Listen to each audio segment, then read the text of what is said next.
so Yeah. Just fair warning, this microphone is insanely hot, so it will hear everything in this room. Okay. Otherwise, good luck, have fun. If I sneak back in here, it's only because something doesn't sound right from the other room, so. Have fun. Thank you. Thank you. Well, welcome in person, everyone, to our first official board meeting back in person. I am, as we did 2 weeks ago, I am going to take my mask off as I speak and hope that helps with the microphone out there. And we'll do the same until we come up with a better plan with our masks here at MSA. But I know we have a mask policy in place right now for summer school, and it doesn't specifically address board meetings, but I think it makes sense. We don't have any students present, and so for those who are vaccinated, please feel free to take your mask off when you speak, okay? Workshop tonight, we have only, we started with one. I think we can still knock out a couple more because we have a few more minutes. The first one was on expansion, and the expansion discussion, I was hoping, well, anyways, I think I'd like a little bit of time just to talk through expansion, and then we have maybe masks. We'll talk a little bit on masks because we could potentially make a motion on that during our board meeting, and then the personnel committee, okay?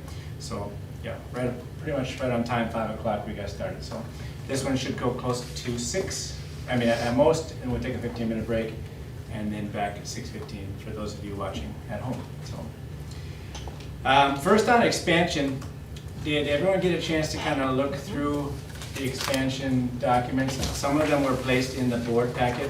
I don't remember exactly what page we're looking at. And I have 3 questions I want to talk through tonight. Sorry? There's definitely 94. 94. I think it starts at 93. 93. Yeah, 93. So, the 3 questions I want to talk through tonight. We have the timing of the move-in date. This is assuming we do this expansion, okay? The timing of the move-in date, and then whether we stay at current location or new location, and then our development partner's choice, which is I listed as the owner's representative. And so we have options, and I want to talk that through with you guys. Basically, by July, we need to have a decision, so I'm pushing it this month, just in case we need any further follow-up. We can still do that in July. So we'll have a discussion tonight, I guess right now, on what we want to do for expansion.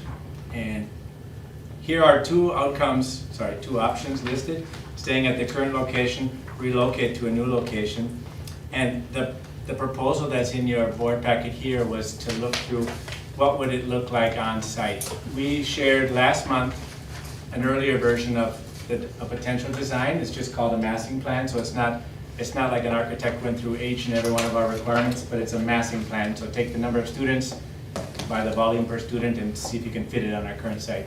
What we did this last month was we asked if at all possible could we fit a multi-purpose kind of outdoor sports center on site, and what would that look like for our school. And I want to just get your guys' feedback on that. If you look on page 94, and for those at home, hopefully you should be able to find the board packet, the board agenda packet on the website. I listed it. Yeah, on the website is all I said, I guess. But under the board of directors. So you can follow along on page 94 if you grab the file. Any thoughts on this one? You can see we have basically pushed building A, building C, and building D into a pile with this. Sounds drastic, but basically they're too small of a building to accommodate what we're looking for in the future. And we have a new expansion right alongside the existing building B, and then pretty much a good size expansion where we would take advantage of the hill, build up on that hill some covered parking so that we can kind of double up on the space. From my understanding, talking to Ku at JB Bang, it's not going to be as expensive because we're not digging into the ground. It's already a hill there, so we can kind of build up some parking spaces there. I personally like that idea of giving our staff and students some covered parking for the winter, so we don't have people tripping or falling as we come and go. It's a kind of a luxury if you ask me, but if it makes sense on our site. So you can see we have actually kind of squeezed in a little space there for us to have some outdoor field activities. It will come up later in the discussion about why did students choose to leave, You saw the results in there. I was expecting to see more on sports. I didn't see as much on sports, but I did see a lot of 8th graders leaving, going into high school, and that's probably a convenient break, if you will. But then also, it seems like they're leaving for a, quote, bigger school, more social experience and more activities.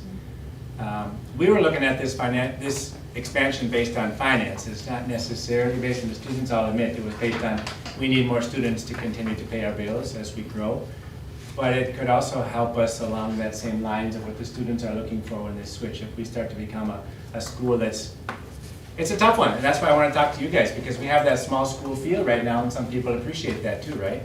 So I guess I would like to open up the first question, which is the timing of the move-in date. If you follow this project timeline, if we agree as a board, this is what the school needs, we can pull the trigger on July and basically follow this plan and either stay at current location or relocate to a new location. But we need some direction as the expansion committee as to, does this move-in date of 23-24, does that sound about right?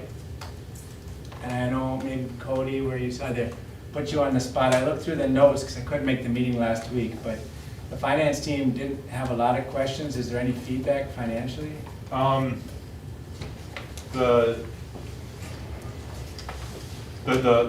rough plan and rough estimate was, the numbers were good enough that we can work with them.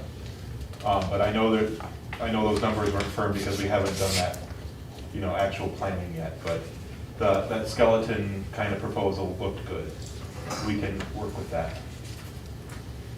Is it correct though that we would have to increase our enrollment from what our current enrollment is now for July? July. What do you mean? To For next year? 569, yeah. Oh, yeah, so what we did was we took the 10-year projection we had from the previous administration as they went through and calculated. And then my understanding is we can't use 10 years for bonds, we have to use 5. So we this plan is for more of a 10-year number. And then the 5-year number of students is what we said is more realistic to kind of track up to. So it could be that we don't do all of that building that you see. But I guess what I would say is, should we start the path moving towards a building like this and on site? So we will have to have more students, yes. I think the total, I don't know if we have it in here, was 1,000. It's Yeah, I was gonna basically ask. double. I was gonna ask, that was doubled, right? That was. It's about double, yeah. And it was like, the first 2 years it was a minor, because we had like 5 years to ramp up to full enrollment. That was built into the plan. So it was a minor jump the first 2 years, and then it was like 100 for like the next 3 or 4 years. I just know that the middle school is kind of cramped, so I'd be just curious as to where those additional numbers are going. That was my thought, just that the staff are prepared. And then is there any way we could shift it down just one more year to work out this coming year's other issues? Yeah, so I mean, we can choose whatever year makes sense. I think when we started this, my understanding was urgent. And then over the past year or so, they said actually it looks like we still have a little bit more time. So it's up to us to decide what makes sense. Yeah. I mean, I was happy to see 23. It doesn't seem that far away. The plan would be, they would start doing some work, as you can see here, and basically we stay in these buildings up until the last minute. It would be inconvenience, I would imagine. We would have construction in the spaces in between. So there's no way around that, I don't think. But then basically they'll do as much as they can, still allow us to use these buildings, and then during the summer, they would push them in and make the fields or what have you. So the interesting thing with this design compared to the other one is we have a massive building sitting next to the, where the current, what would you say, C and D are. So in the past, where the previous design, we had a few kind of modular pieces that you could almost say that would come in years 5 to 10. I don't know how you would do that with this one, because you're going to have a huge building or you're not. And if you don't have a big building, then we're not going to have 10-year numbers of students at year 5. We can't, and I don't think we should have that many students come that quickly. I think it would be difficult on the school. So. Well, then I was gonna ask also this orthodontist access drive. Now, that was not something I thought we could not do that on both of these buildings that is there.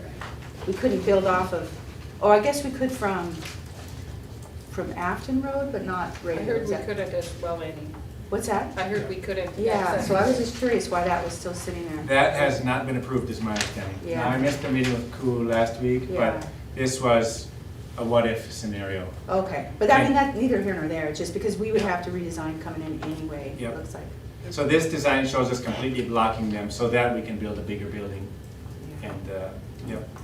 Who admits that that's a little bit of a big, well, not a little, big question mark, whether the city's gonna allow that? Yeah. Because it's so close to the corner, and traffic turning off of Radio onto Pioneer, that's a pretty big question mark, I think, with this particular design.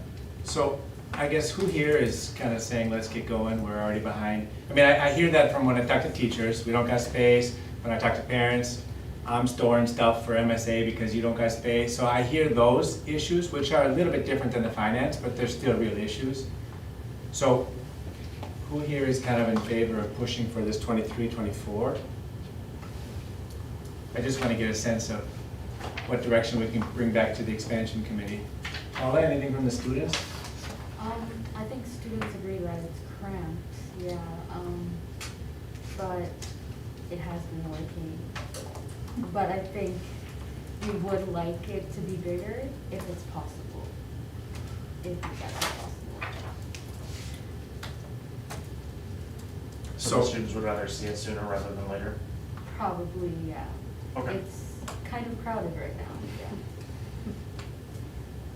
But if we move with this speedier one, that means including extra kids this fall? No, I mean, Okay. so we have, we have a target number to hit at 5 years. We can Right. probably decide how we want to ramp that up. So I Well, think, just because it's crowded now. yep. If yeah. if we rush it, and that means we have to add more kids this fall, I don't know if that's not helping solve that problem. It's not in this packet, but I think in last month's one, we had some potential like ramp-up plans, and we did start with the younger grades. That was the intention, so that we could kind of just flow them through naturally. I think that makes sense. I also think it makes sense to wait a little bit until we have some facilities to handle the kids. So it could be that we maybe come up slowly, and then once we have a building in place, we can start putting more kids in. But the bottom line is we have to be making the numbers by 5 years that we say we need to in order to make our payments. 5 years from when we open, right? From when we do our bond, I guess, right? It's a 5-year bond. So meaning what? When does that bond start? On this I think we have, hold on, financing is So January. closing is April 22. Yeah, closing is April 22, and if it's a 5-year, we have till 27. Right?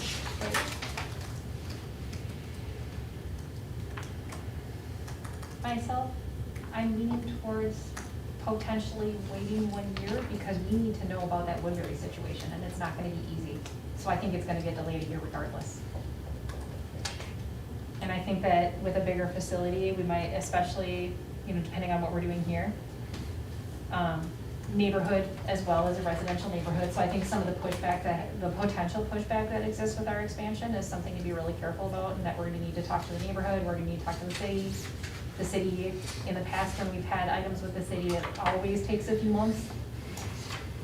Just because, to get through the different forms and to talk to the different people and then get approval and those kinds of things. So I think that if it's not approved and we already ran into a snag previously, I think it's gonna get delayed a year anyway.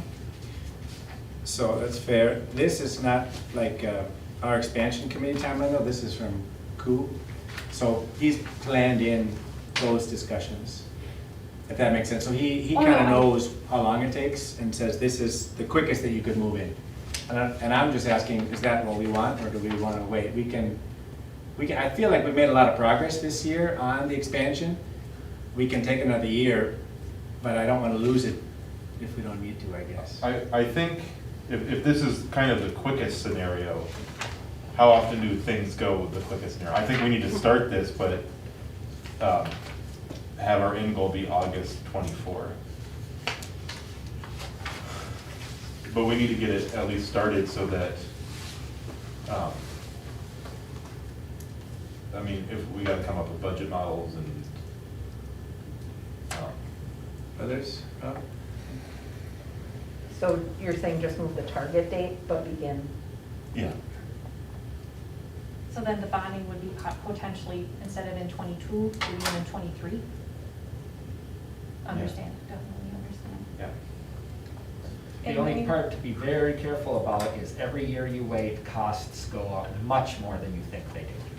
And so that's something to, I mean, you know, again, I don't quite understand how the funding's gonna work into the future with the state. Obviously, the state is flush with cash, but they're fighting with who gets it and when they get it, and how those models could change. So those are things to be aware of. And we'll have to see what the interest rates do, right? But right now, I was told they're favorable, they're most likely gonna be getting worse, because, yeah, that's just where we're going. So it's gonna become more and more expensive for us the longer we wait. But it may already be, you know, by the time we come around for closing in April of next year, it may already be there. But that versus April of '23, nobody knows what'll happen between now and then.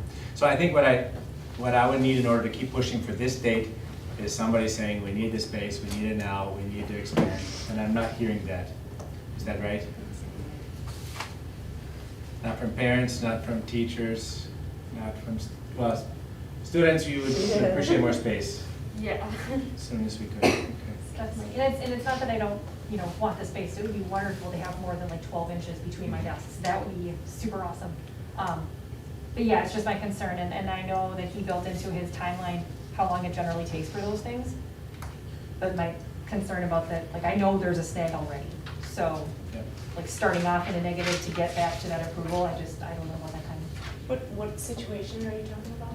We've run into a snag with that same drive in the past when we were working on drawing up the plans for building B, Okay. and that was still an issue then too, Well, about being able to have that road be right there. Oh, okay. And in the Okay. end, that's why we have the shared drive and that loop-de-loop. Yeah. That was the fix for it. And how do they feel about a 5-story building? Do you know that? In the neighborhood?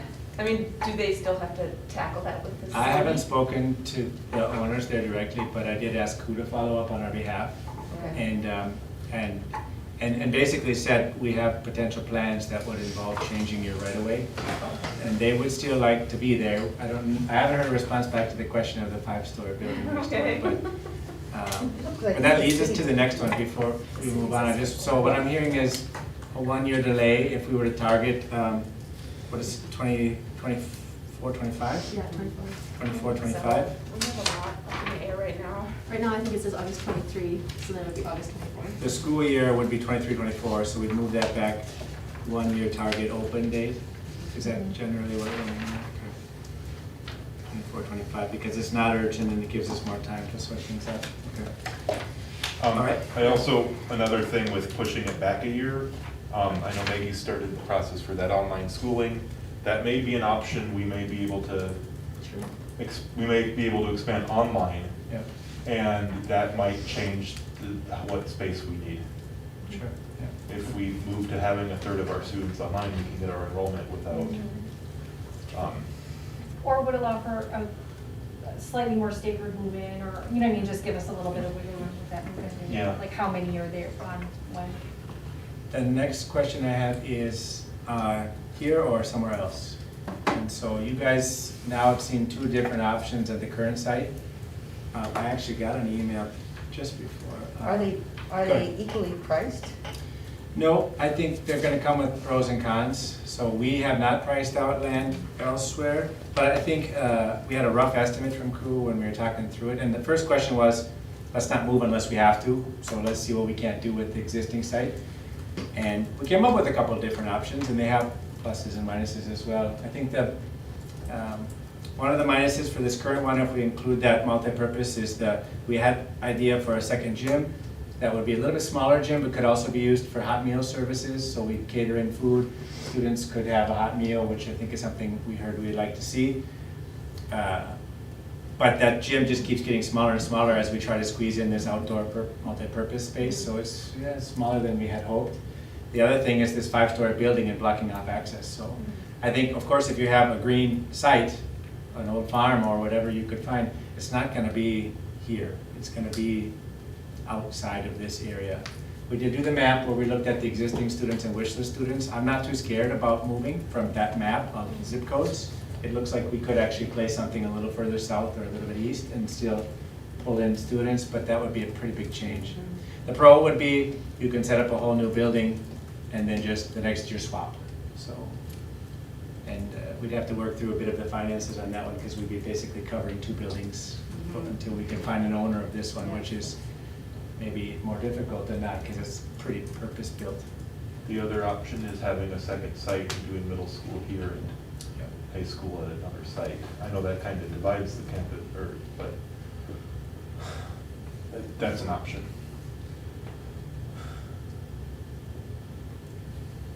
So anyone strongly for or against moving? Should we, I guess the question is, do we do our best to make this site work? Or do we say, okay, we push that as far as we can, what does another site look like? Because we could also, with this extra time, ask who to look into what a site would cost more specifically and get going on that. More information needs to be provided before that decision can be made. Need to know what sites are available, what the pricing is going to be. Without that, I don't know that we can even entertain the idea of, do we move or do we stay? If we have a pile of unknown and a pile of known, we can't compare the two. Yeah, and especially if we're gonna push this out a year, I think that gives us time to get that information. And what are the chances of selling this location for what we need to get? I think that's really a high unknown, because there are buildings empty all over Woodbury right now in other prime locations. And so, and they don't even get the prime location because the corner's already taken. And so you gotta build around another spot, and so there are some negatives there. If we're already zoned for educational, like nonprofit purpose, because that's one of the issues I think also I was looking into the city of Woodbury, and one of their struggles was having space and space lease or purchase for non-taxable entities, and that was a challenge between schools expanding and businesses expanding in Woodbury and White Bear Lake and Montevideo, like that's a constant struggle. So if this was allowed to still be a nonprofit space, you might get another charter or another startup educational company. I think that'd probably be the best match, but again, that's a relatively slim population or pool that you'd be drawing from. I think that's a good point. Getting rid of the property might be a bigger hurdle than finding a new location, which may lead to having 2 campuses or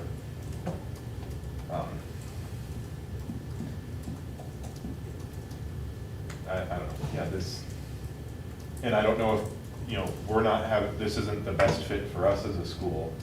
We're making it work. Is someone else gonna have that same thought, like this isn't gonna work for them? I think that's gonna be one of the bigger problems, is selling the property. And didn't the gentleman with the bonds, when they were coming to look at the school, they said we have prime real estate, and that they really thought when we talked about it with them, that we'd be better off repurposing what we have than going somewhere else. Yes. I remember that too. Okay. Yeah. That's what I was gonna say. I mean, this is really a good spot. There's a lot of benefit to being able to walk to the Y and the library for kids. Classes and And parks around here. Well, and a number of our extracurriculars go across. Robotics teams up on workshop space at East Ridge and things like that. So there's a number of team efforts that go across schools in the area, friendships. Yeah, I agree. I definitely would favor trying to make, for me, this work, just because the kids are comfortable, families are comfortable, it's a good location, that's how I feel. I would still like to, I agree, I'm leaning that way, but Yeah, do some I research, still- I I don't definitely know say what do those some other research, numbers are. but. Agreed. I was looking to see, because I know we discussed it as the expansion committee, and I can't find them right now. The one I did find was the different options. The option 1 at 900 students and option 2 at 1,200 students. And that's a difference of 21 million or 31 million. That's with renovation. So it could be something like we target that 900 students for the first 5 years, and then the next 5 years we work our way up to 1,200. And because I think that's more than double what we currently are at. It's not fair to do that in 5 years. 560 right now. Yep, so a little more than double would be 1,200. And I know I've seen one, I just have to look through my files. But it all is site specific, right? I mean, somebody may want 5 million for this site versus 2 million for that. So I think, unfortunately, that's gonna be very specific. So I almost think that, yeah, if we wanna stay here, then we stay here. Because to pull together the prices of the different sites, by the time we come back for a board meeting, half of those will be sold perhaps, you know. So I don't know that that's necessarily what's gonna drive it. I think it's good to know is the cost of that land, but I think we move if we need to move, not because it was 4 million or it was 4.2 million or 4.5 million for that land. We buy it as needed. I'm also, I believe it's not an option for us to retain the buildings and rent them to another school. But I need to look into that. I feel like we can't. Yeah. Because it's I believe nonprofit, that's profiting correct. from a nonprofit. Yeah, I believe that's correct. Yeah, That so, might be tricky. so, that's not an option either. It'd be a good, might be a good way to maybe get someone in here and they can rent for a few years, but we can't do that. So is anybody here saying we need to move? I'm tired of this, we gotta get out of this location? Because if not, I'm hearing let's try to make the current site work. I think make the current site work, take that extra year, maybe look into what the online education thing looks like, because that may influence our needs. Last one then, development partner choice. We interviewed, I think, 4 different companies, and we are working with JB Vang, and in particular, Koo from JB Vang, and we've had really good response with him, and I'm happy to keep working with him. But I wanted to kind of just share with you guys in case anyone said, no, you need to work elsewhere, someone else, do something else. We haven't signed anything yet. You can see in the fees, or at least I think I shared last month, the fees are spelled out on what they would charge. Not in this packet. Maybe it's in last month's one. They've also done a number of pro bono work already for us. They have. The other competitors haven't offered, so I think that gives them a leg up. Yeah. And I had interaction with him at the finance meeting, it was a very good interaction, so. Good, good.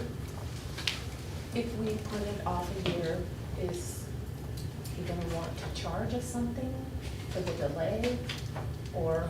I'll talk to him about it, it's a good question. My understanding is this is pretty standard. He understands that we need to get kind of all of our ducks lined up before we can even approve the sale or the price, you know, some, what do you call it, consultancy fee or what have you. So we asked for some free work up front, and he said that's pretty standard. So I think this is where he's at, and as well as the architectural work is somebody that he works with together, this DSGW, and they also understood they're doing it free for us for now to try to kind of get a leg up to working together with us. Yeah. But our next meeting is actually later this week, so I can, what I'm hearing is 1 more year delay, try to make the current site work, and we will be okay to continue to work with you until otherwise. Okay? That's all I needed. Thank you guys. Next one, you want to do masks next, Jennifer? I brought mine. Sure, I'm sorry, I didn't Take yours out, I'll come put mine on. prepared. I was just, no. all the time. Sorry. I was just gonna make a motion during the meeting that, to make masks optional, because the COVID numbers are below 100, and it seems like every other business I frequent in the area, it's optional. So I wanted to make a motion for that. So I don't know if we want to discuss it, or it seems like, if we can make it effective immediately. Do you mean for everything? Sorry. For everything. Yeah. So the COVID-19 group met, and the reason why they kept the masks is because of summer school, and those students are not vaccinated yet because of their age. Right.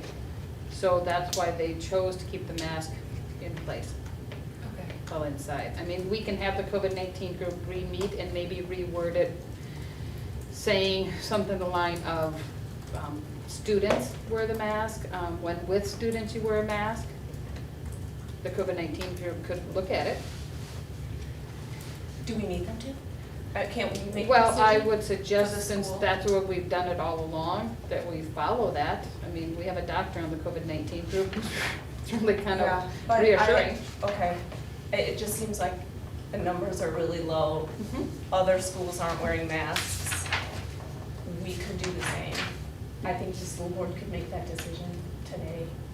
Do we have a policy in place for it, so we'd have to rescind the policy as well, Okay. which would need a subsequent meeting? It's quicker to go through the COVID-19 group, because that group could meet, revamp the summer plan, and then it's good to go, because the summer plan in those things, I don't think, Michelle, that has to be approved by the board. The COVID-19 group has the power to make some Yeah, switches.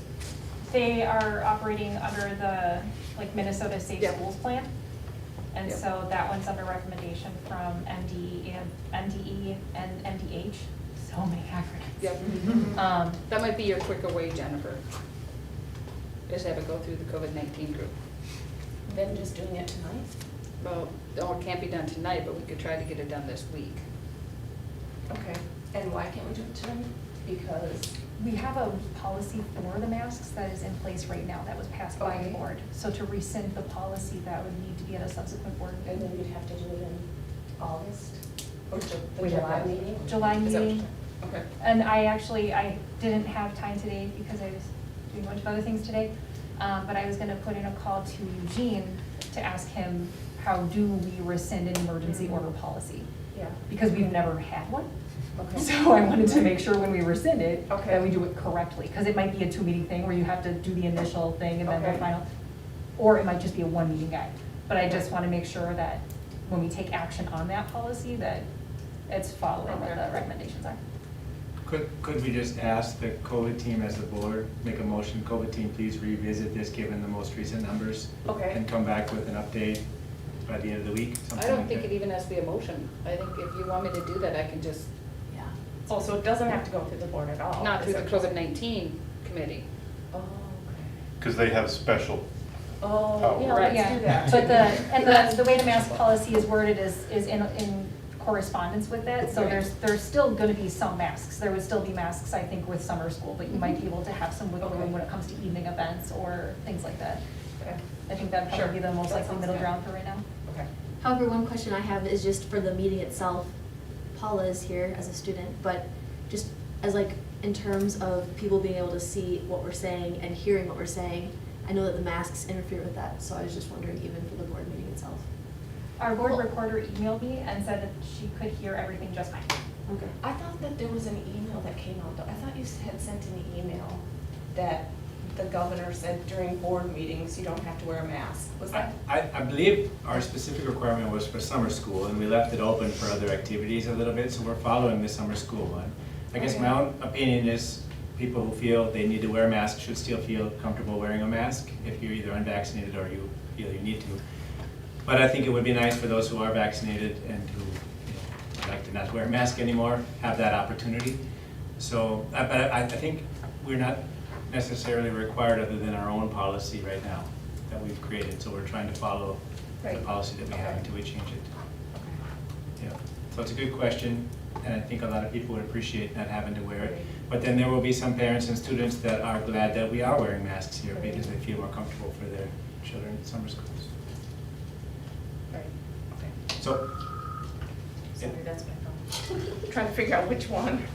Is So ringing. yes, have the COVID-19 group try to meet this week? as soon as you guys can. And just one topic, please Yep. revisit the mask policy and make an updates as needed. Not the mask policy, the summer plan. The summer Right. plan, The mask policy is a whole other thing. okay, Yes. the summer plan.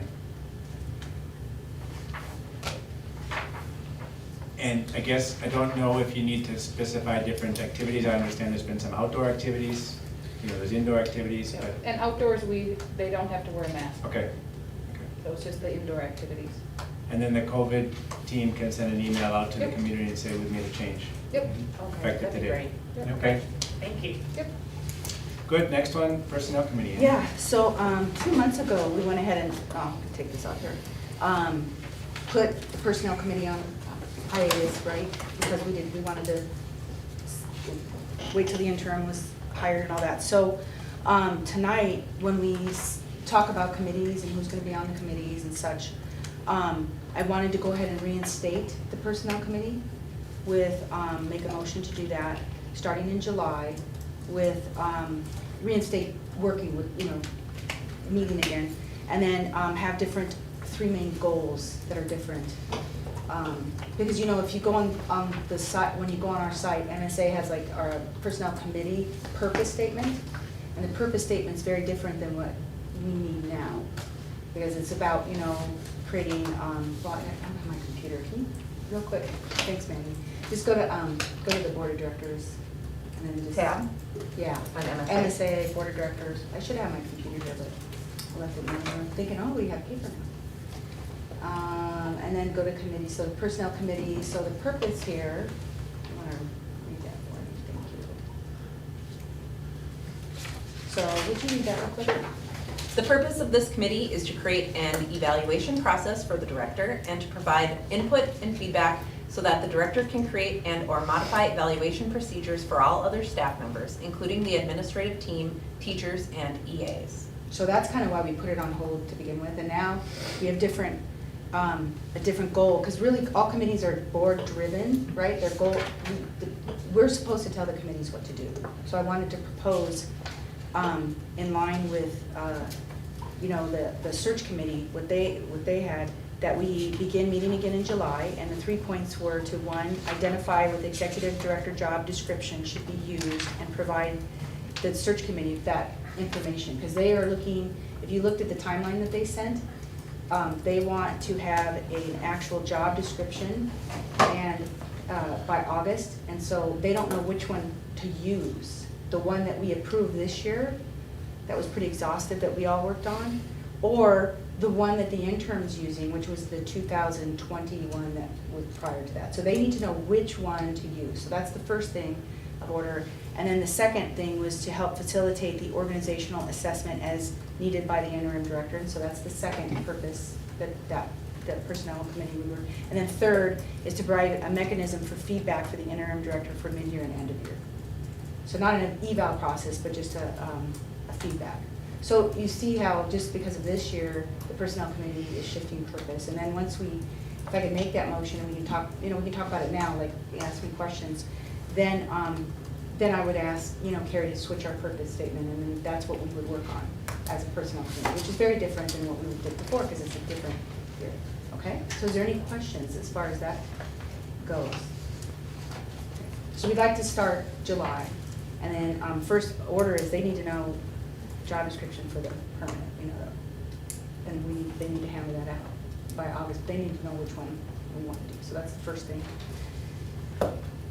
Did we provide any, I thought we provided some direction already to the search committee on which job description? For the interim. For the interim? We have And you're interim, talking about which for is, the we're talking full-time. about the permanent. So Ah, now, got it. starting in June 23rd, I think they start up all the task force with the permanent director search. Got it. So that's where we're shifting, personnel shifting to that part. So I would like, when we discuss placing people on committees, to make that motion, and so then switch that purpose for this year, and then work on that over the year. Sound good? Yeah, that's really good. So that was my big talk. That's it. Brilliant, What's that? brilliant. Anyone, anything else that we could save time for the session? Yeah? Can I talk about the teacher representative? Yeah, we can do that now if you guys are okay with that. Save us time later tonight. Okay. So one of the agenda items is that we have to find a teacher representative. The person who was elected is no longer eligible because they are not coming back to the school for the next school year. So we've got a couple choices to make. The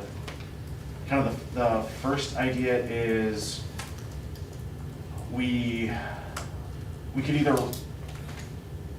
run an election or not. If we don't want to have an election committee formed and go through the election process for one seat, there's kind of two options over in that camp. The first is we have a precedent set for the community member where if this year it was all write-ins, we didn't have anybody self-nominate for the community member, and we said that we'd contact the first person and then just go down the list. So if we wanted to follow that with the teacher candidates, there were no other people self-nominated. 85 went to this individual, and then there were 2 people written in. Each of those people had 1 vote each. So not only will we would need to decide if 1 vote is enough to get seated, but then we also have to decide, okay, what's the tiebreaker for who we ask first? So there's a whole lot baked into following a current precedent. Now, if we wanted to set that aside for a moment, our bylaws and policy are kinda hazy when it comes to this very specific scenario. Because even though this individual was elected, they haven't been seated at the board. So depending on how you want to split hairs based on our policy and bylaws, we could either say, okay, the board has the authority to then take in nominations and appoint someone, or they can reopen elections and then have the election committee do their thing to run nominations, run voting, and then someone gets seated. So with all of that, let's just first start with precedent. Does anybody have any strong opinions about following the precedent set by the community member seat? 1 vote is not enough. Okay. In no way, shape, or form would there ever be anything that satisfies that sort of precedence. Okay, cool. Plus, it was a write-in. I mean, if Right. it was a self-nominated, then that would be different, but it was a Yeah. write-in. Okay. So then, I think nominations in this case would need to be opened up either way. Would the board like to appoint someone or have the elections committee do a full-fledged election for this 1 seat? No, I think it's better just to do board appointed. Then we won't, because you and I are both going off, so then there will have to be another committee for the board to handle as well. I mean, I was on the election committee, so I could pick it up, but, Right.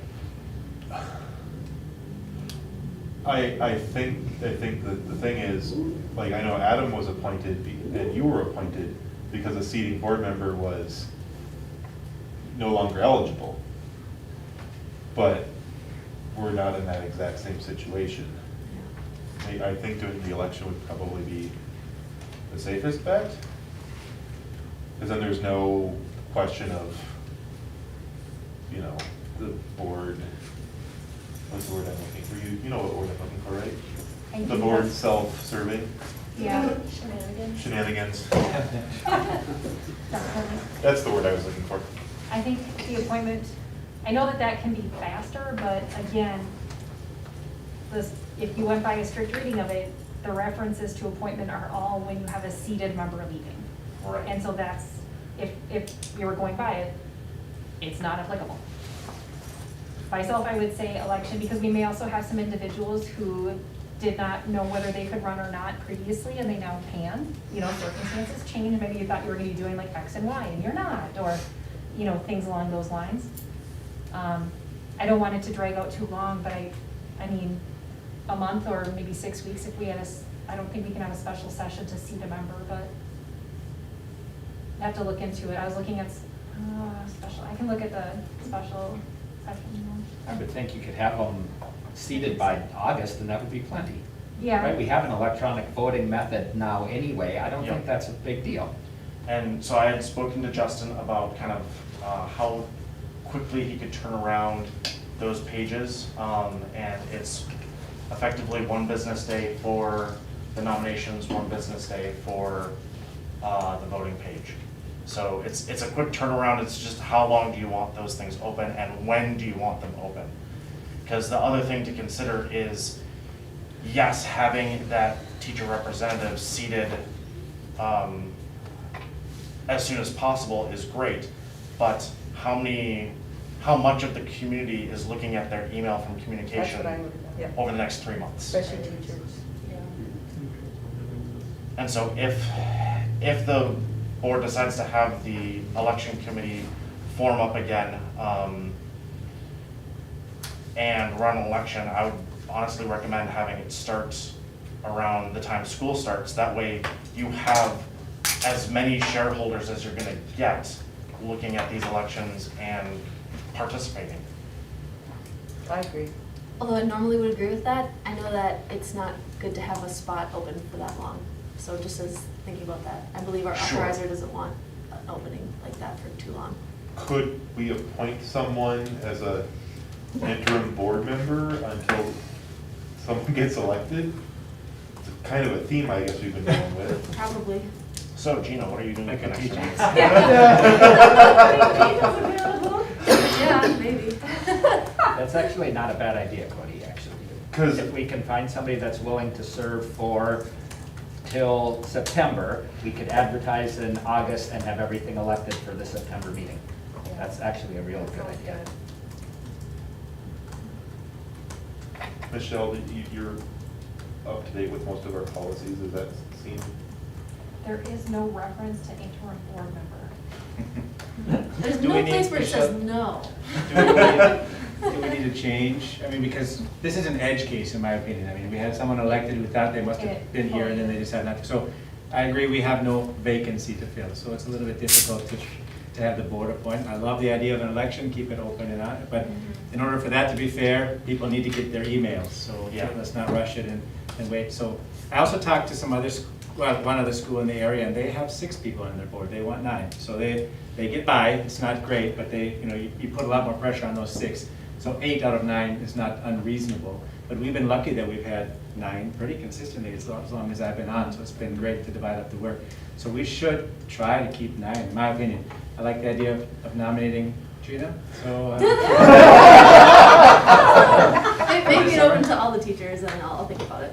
What's that? I said maybe open it up to all the teachers and I'll Okay, think about okay. it. So we can open it for all teachers, appoint in the July meeting, and then do the election and seat the elected person the September meeting. Sounds good to me. Are you guys okay with that? So, I'll wordsmith a motion during the break, but I'll have Justin open up nominations so that teachers can self-nominate. That way, and then just spit that out to the board for the next board meeting? And before you finish, can that also be the new teachers that we're hiring for next year? I mean, I can we think- include them? Don't we have a policy that be here? Yeah, they're not actually employed yet. Eligible. They're not allowed? They're non-contracted, they Okay. can't. When do their contract? I was gonna say, if you're thinking about seating them for the September board meeting, then you they could. can. Yeah. They could be the September person, they But just not can't the be, interim. they Yeah, can't so- be the interim. Their contracts start in the middle of August. Yep. Okay, so open up for effectively interim board member nominations, have that spit out for July, then the elections committee can figure out the exact timeline for working backwards from seating someone in September and trying to include all teachers and getting They're communication out to the community. And so I'm clear, the board would choose amongst, let's say we get a few, right, for this July one? Yeah, They would come with their, this is what I want, and we would decide as a board for those 2 months. right? And then since this is a gray area, we should probably run that plan by legal counsel. I actually did, just to make sure we weren't messing anything up, and it is right in the middle. We could almost argue one or the other. And, I mean, Okay. I think it was more clearly that we don't have a vacancy to fill. That was more clear reading of it, but you could almost see it's in between, so. My concern about doing an interim board member, Hmm. I don't know if there's a precedent, anyone's ever done that before, and I just want to make sure that part's okay. I think we'll be fine. Because if someone wants to, they do. If someone, we might not get anybody, Yeah, but it would be nice to get somebody. Anyway. No, but I also like your. No, but We need to open make it it available. up to everybody. Somebody might be interested in running officially and just kind of wants to dip their toes a little bit. Sure. Yeah. What about, That's a good point. I'm already emailing Eugene Piccolo because of needing to know how to, or what to do with the mask policy that was the emergency policy enacted. So I already need to email him about that. Can I put it as a, hey, just also a question? Sure. I would- Just because he's got a lot of experience with charters and charter law. It's not legal advice formally, but, That's free. and he also has worked with a lot of schools, so he might know an example of that happening. So question, if we're discussing this now, could we just put this on the consent agenda to save more time? Do we need to make a motion? No, I mean, I'm just like, when we do the approval of the agenda, we could take it off the new business and just put it under consent. So that way we don't have to keep going. What part? This, The election. Having, part A. Part A, We could move to consent Well, A. agenda, and that way it just gets approved right then. If we like what we're hearing from Adam. Do we have to have a motion that gets in with the consent agenda? so during the approval of the agenda, if we all have a consensus before workshop ends, then I can move to have item A, big A, little a, move to consent agenda as item D, and then when we get to consent agenda, it just gets approved. Okay. And the what, to get to Rob's question, is opening of nominations to teachers for an interim position that will, or an interim seat that will get filled by the July board meeting. And the elections committee will do their thing to get someone as the full-time teacher representative starting in September. And they'll start that, like, who is the election committee since you two are leaving, just out of curiosity? I think you guys will decide that once we That remember will July happen and July. in big A, little d. Big A, little d. Okay. You good, Adam? I don't think it's wise to move that to the consent agenda. Okay. I think you should just Just put do a out the motion and motion in the regular spot that it is. Sure. I don't think you should throw something in the consent agenda half an hour before the meeting. Okay. I don't think. Okay. I guess to that point, it might be nice, just because not everyone listens to the workshop, and Recap they it. may tune into the board meeting and they hear it. But that doesn't mean you shouldn't wordsmith it, we shouldn't continue No. to discuss it. It can go quickly, but I just don't think it's good precedence to throw something on a consent agenda. Like you said, if somebody's not listening now, or there hasn't been time to process and discuss. But that's just my thought. You okay? Oh, I don't care. I just like. You're just trying to save time, I get it. Yeah, yeah, I like that. Any other thing we can knock off in the workshop, otherwise? Your book talks. I guess I have one. Dan. We got 10 We got minutes. 10 minutes. So one thing I have in here is a solar contract for review and approval. I could go over that real quick if everyone's fine. Yeah, that's great. So, ready? Okay. Okay. So I looked into solar panels, basically with the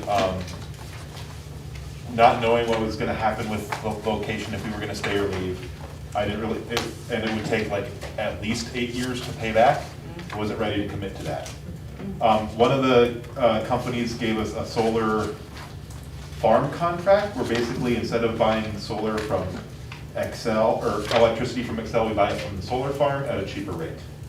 It is a 25-year contract, but we can move it from location to location as long as we stay in a location that, it's through Excel, so we still use Excel. So as long as we can get electricity from Excel, we can move our contract to a new location.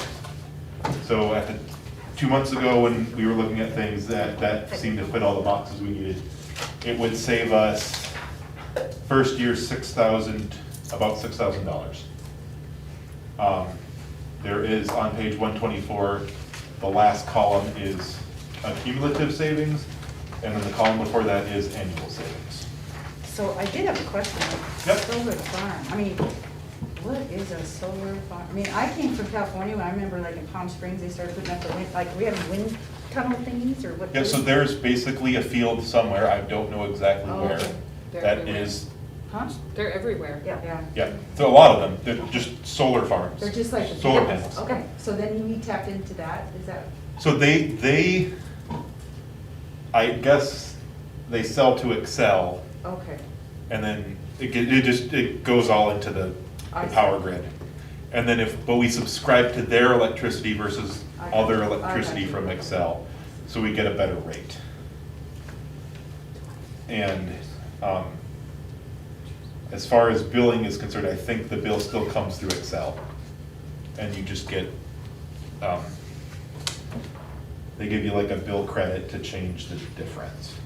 How far is Excel's coverage? I mean, would they cover Cottage Grove if we were to move down there? Yes, I live in Cottage Grove and we have Excel. I think Excel covers, it's a wide range. Because I'm not seeing any downside, so I'm curious what the risk is. I have some downside. Okay, go ahead, Jen. Oh, Well, for, my concern is signing a contract for 25 years. yeah, I looked into the clauses to get out of it. It's impossible to get out. If we move, we have to find somebody on this spot to take over the contract. yes. There's also some appendices that are missing. It's blank, It's reserved in case they need to add something. but they reference it in the Oh, contract. did they? I think it would be great if our attorney could look at it. It just really concerns me. It seems very favorable toward them and not favorable toward us. And the savings are all possible. I mean, I'd like to know, actually, are we really gonna save this much money? Okay.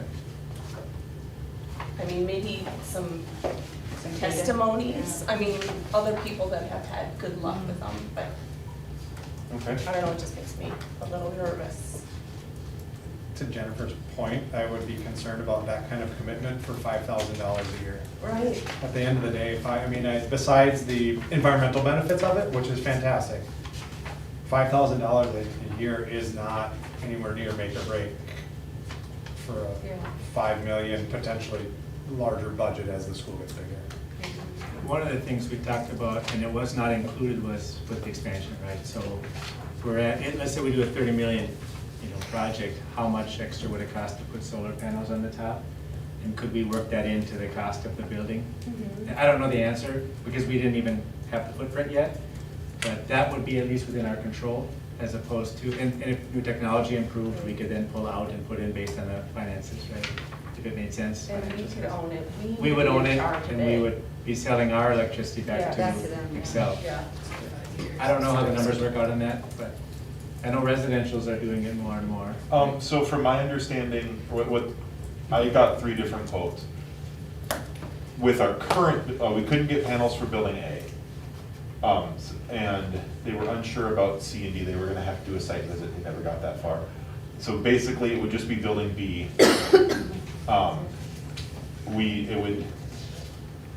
It would have been an 8-year at least turnaround, so I didn't know if we were gonna be on the site for that long, but if we're gonna, I definitely think we can look at putting solar panels as part of our big project. And that might be something, maybe we budget for it, and that might not, that's not a move-in critical thing. That can be added a year after we move in or whatever. Cody and I were emailing back and forth, and another thing on these lines is the electric charge ports, right? So I think I saw something, 25% of Minnesota vehicles will be electric by, certain dates. So we need to plan on having, these sorts of things for the future proof in the building. Okay. So solar panels, electric charge ports, right, should be, and then a SpaceX launch pad. So I'm hearing at the very least, before we'd want to initiate this, we have more questions that need to be answered. Okay. Has the attorney looked at it? I mean, that would be a good thing to I was gonna bring that after we kind of talked about Okay, it. sorry. I guess I can move that ahead too.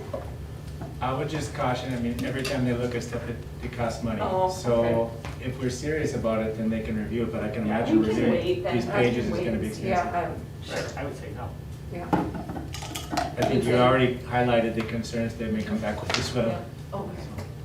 I will email them and say these were some of the concerns we noticed, and if they can give us a revised contract. Yeah. If not, then we can drop the issue for now. Okay.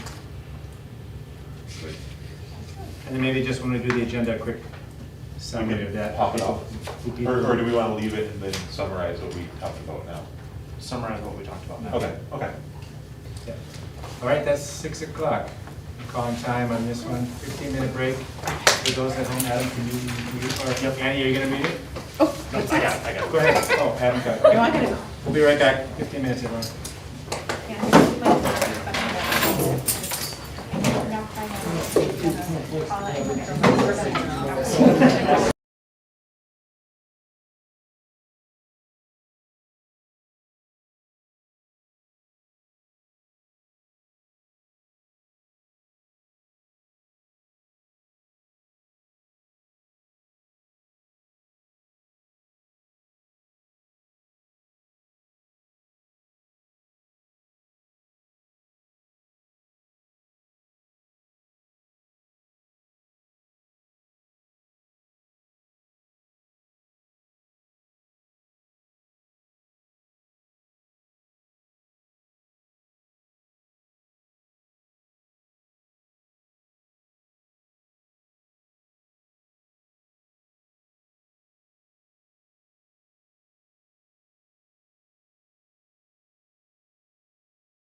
All right, welcome back, everyone, to the June board meeting.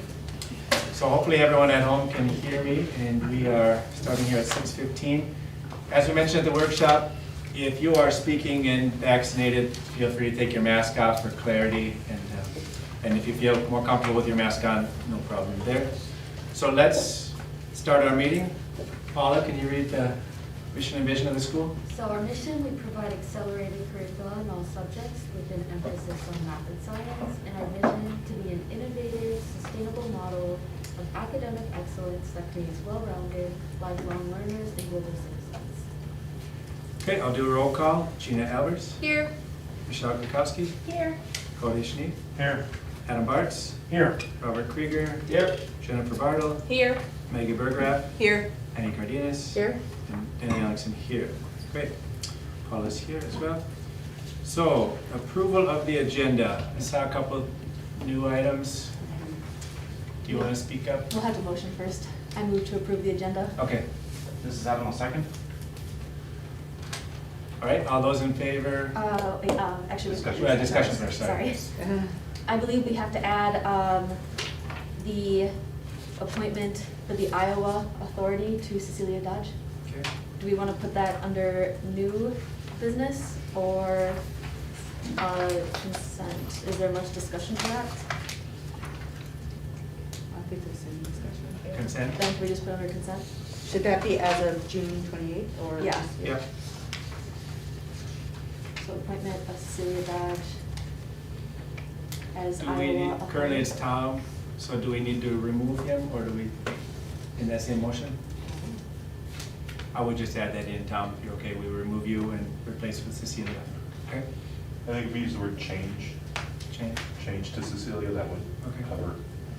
Okay, That's change of Iowa Authority to Cecilia Dodge. Yep, yeah, June 28th. And, So that'll be item 10D. yep. And on the mask one, how do we want to do that one? Do we need? That was Do we need anything, or we all committee, covered? that didn't need No, anything. but, Okay. yeah, Yeah, that's going. yep.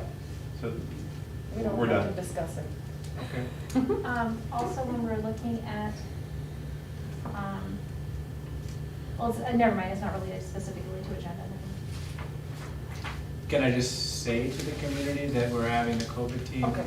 So for anyone listening out there, we have asked the COVID team to review the mask policy in light of the current numbers with COVID and everything, so they should be coming back with an update this week if possible.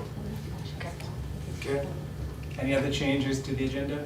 I have the proposed name change under board committee information. I wasn't sure if that needed to go somewhere else as well.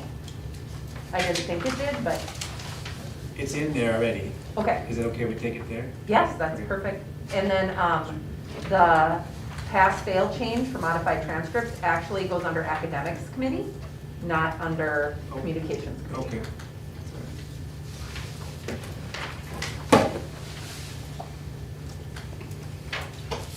Any other changes? And so then, Mrs. Bergerac, you said that the name change, you mean the item 10D? It's under board committees, and I guess when we get to the reports, that's where we were gonna do that. Oh, gotcha, okay, thanks.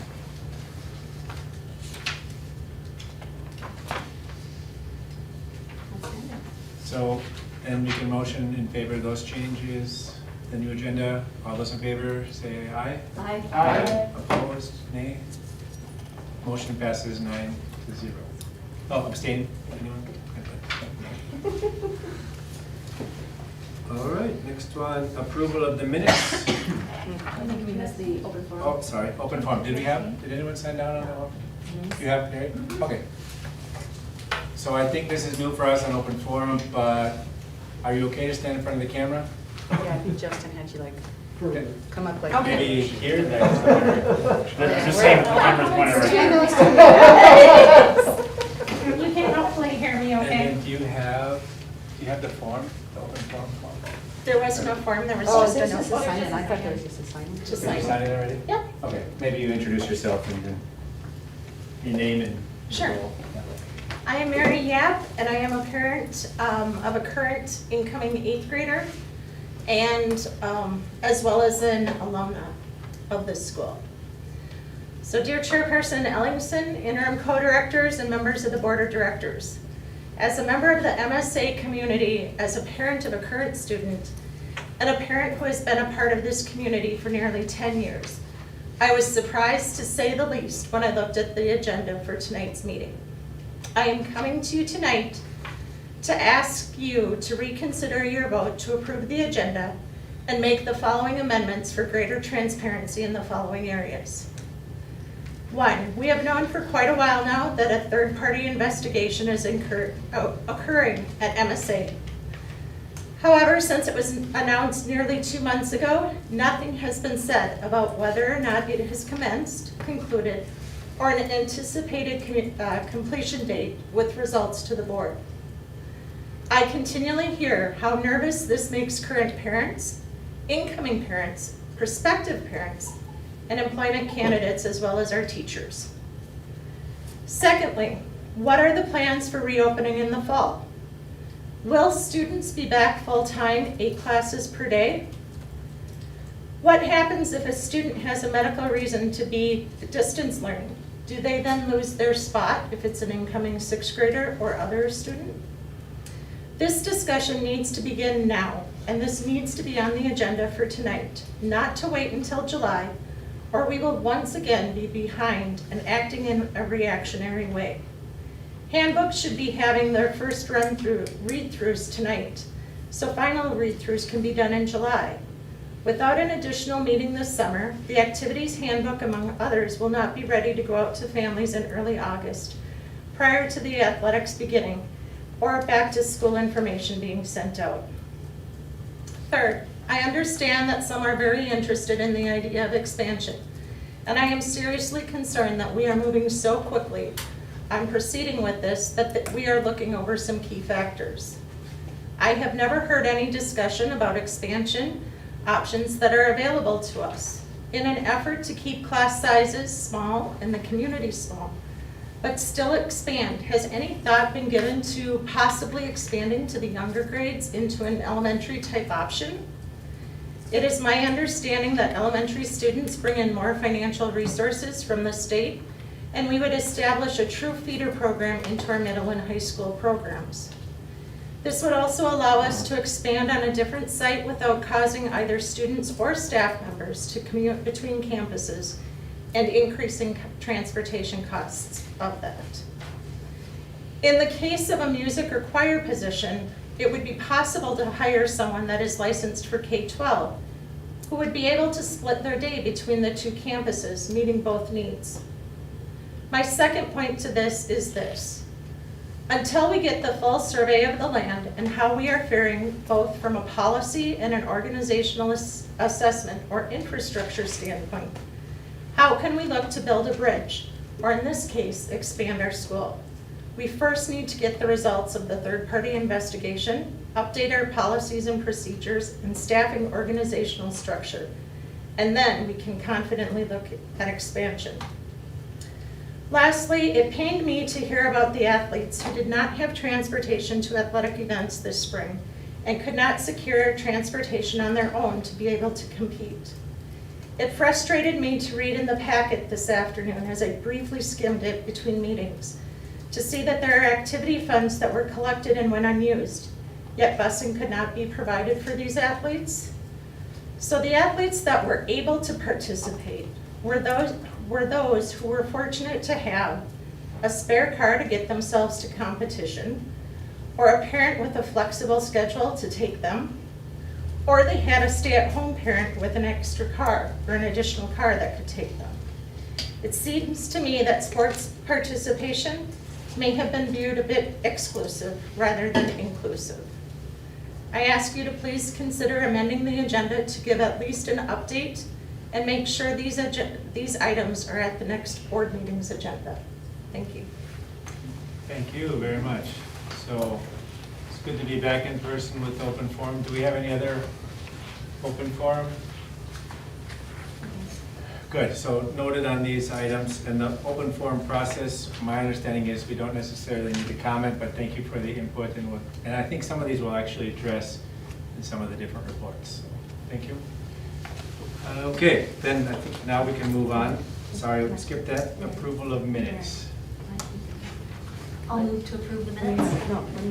I'll second. Second, any discussion on the minutes?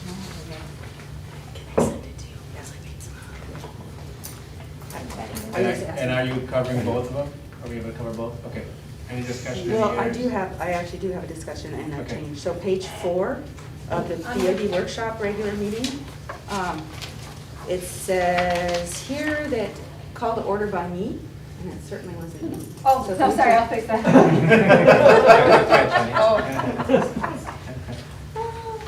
Thank you. Anyone else?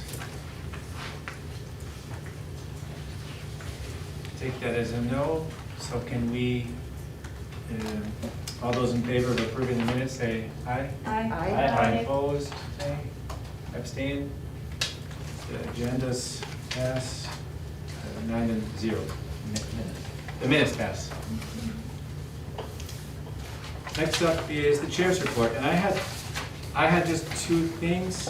Well, we're gonna cover expansion separately, so I'm gonna skip on that one. I did have an exit survey, so one of the things we worked together with the co-directors right now on is we had roughly 10 folks leaving thereabouts, that number, not coming back next year, so we said time out, let's just see what's a normal number of folks leaving, and then also what is the main reason that people are leaving for.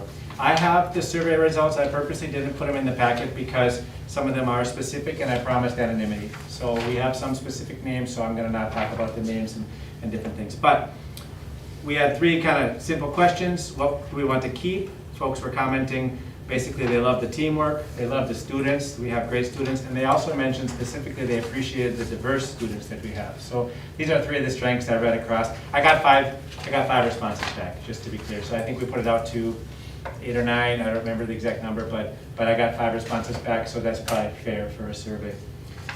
Things we need to change, and I saw this on a couple, we need a more diverse parent group of representatives, we need a more diverse teachers, and then administration. So I think that's also a fair kind of critique, is what can we do to bring in more? I think the nice thing you see is the students we have are diverse, but we're not seeing it come through on our parents, on the board, we're on the board here, or on even the administration and the teachers. So how do we keep working on that, right? Reasons why we're leaving, why these individuals are leaving. One was retiring. We did have a critique on our chain of communication, a little bit frustrated on how things are done. And I think it was basically saying, hey, the board is being sought out for things that should be handled by administration or handled by the teachers. It's like jumping. And we've talked about that before as a board. Treating all students equally fairly, so this person felt that we still have some opportunities there, and that's a fair, that's their opinion, and we need to look into that. And then I saw some comments on just COVID just wore me out. So I think that actually is what I was expecting as well, was that year was crazy, and no doubt, and I can appreciate the fact that people just got tired and said, that's it, I'm done. So anyways, any questions on that? I'll answer if I can. Otherwise, the one question I had is, how do we make sure these get acted on? Like with this, my thought is I want to pass this to Cecilia Dodge, who I understand is listening, our new director, and I want to share, I feel that that's within the spirit of this to follow up on, is that she can have this and go through, for what it's worth for future improvements. So you guys okay with that? Okay. The other one I had in the packet, is anyone specifically covering the student exits? It's in the board packet. I think I put it in, but I don't think I signed anyone. So is anyone? Because if not, what I would say I saw overall on the student exits was we saw kind of a drop off between 8th and 9th grade, and that has historically been the case where the middle school is kind of a good switch spot. So that's no real big surprise there. I was surprised that I didn't see more people asking for sports, because I thought I had that preconception that we don't offer enough sports here compared to other big schools. What we did see was a need to go to a bigger school was kind of one of the majority that I saw, was a lot of folks saying I want either more social interaction or more activities, if you will. And maybe MSA can't offer all of those activities in general, broad strokes. So it wasn't grades, it wasn't teachers, it wasn't a number of the things that people would maybe think is the reason why they're leaving. It was for a different kind of experience that we couldn't necessarily offer. Which, if you think expansion, we should look to see how do we plug that in such that our expansion meets some of those needs without losing the benefit we have. So that's it from me. Otherwise, I think a lot of the topics will be covered. Questions? Okay. So now we go to co-directors update. What page? Page 18. 18? Yeah, 18. Thank you. I think one of the things that I want to draw attention to really is the difficulty we're having with the special education position being especially challenging to fill. I think it might be wise to consider or give Mrs. Dodge the authority to offer some sort of signing bonus or stipend to fill really any hard to fill position, but in specific special education. I think that was really the main one that I wanted to point out. Summer school is underway and going very well from what we understand. The teachers that are here are excited to be here and helping students. The feedback that we receive from the community or from the parents that we contacted that have their students coming to summer school is that they greatly appreciate it. As we noted in here, we actually had one parent tell us that had summer school not been an option this year, they would have had to withdraw their child due to academics. So having that as an option was very much appreciated. We believe that summer school should continue in the future. What that looks like, sounds like, feels like would be something for Mrs. Dodge to plan or support in planning. But there's funding available for that, at least for the next couple of years. So yeah, I think that's it. We do have, and this is in the consent agenda, just so you're reference there, the 5 teachers that have been signed thus far. Those contracts do officially need to be approved by the board. We have also a verbal offer out to a middle school counselor candidate, so hoping to hear back on that soon. Everything else is posted, and that information will be given to Mrs. Dodge. How many are still looking to be filled? Top of my head. Where's the?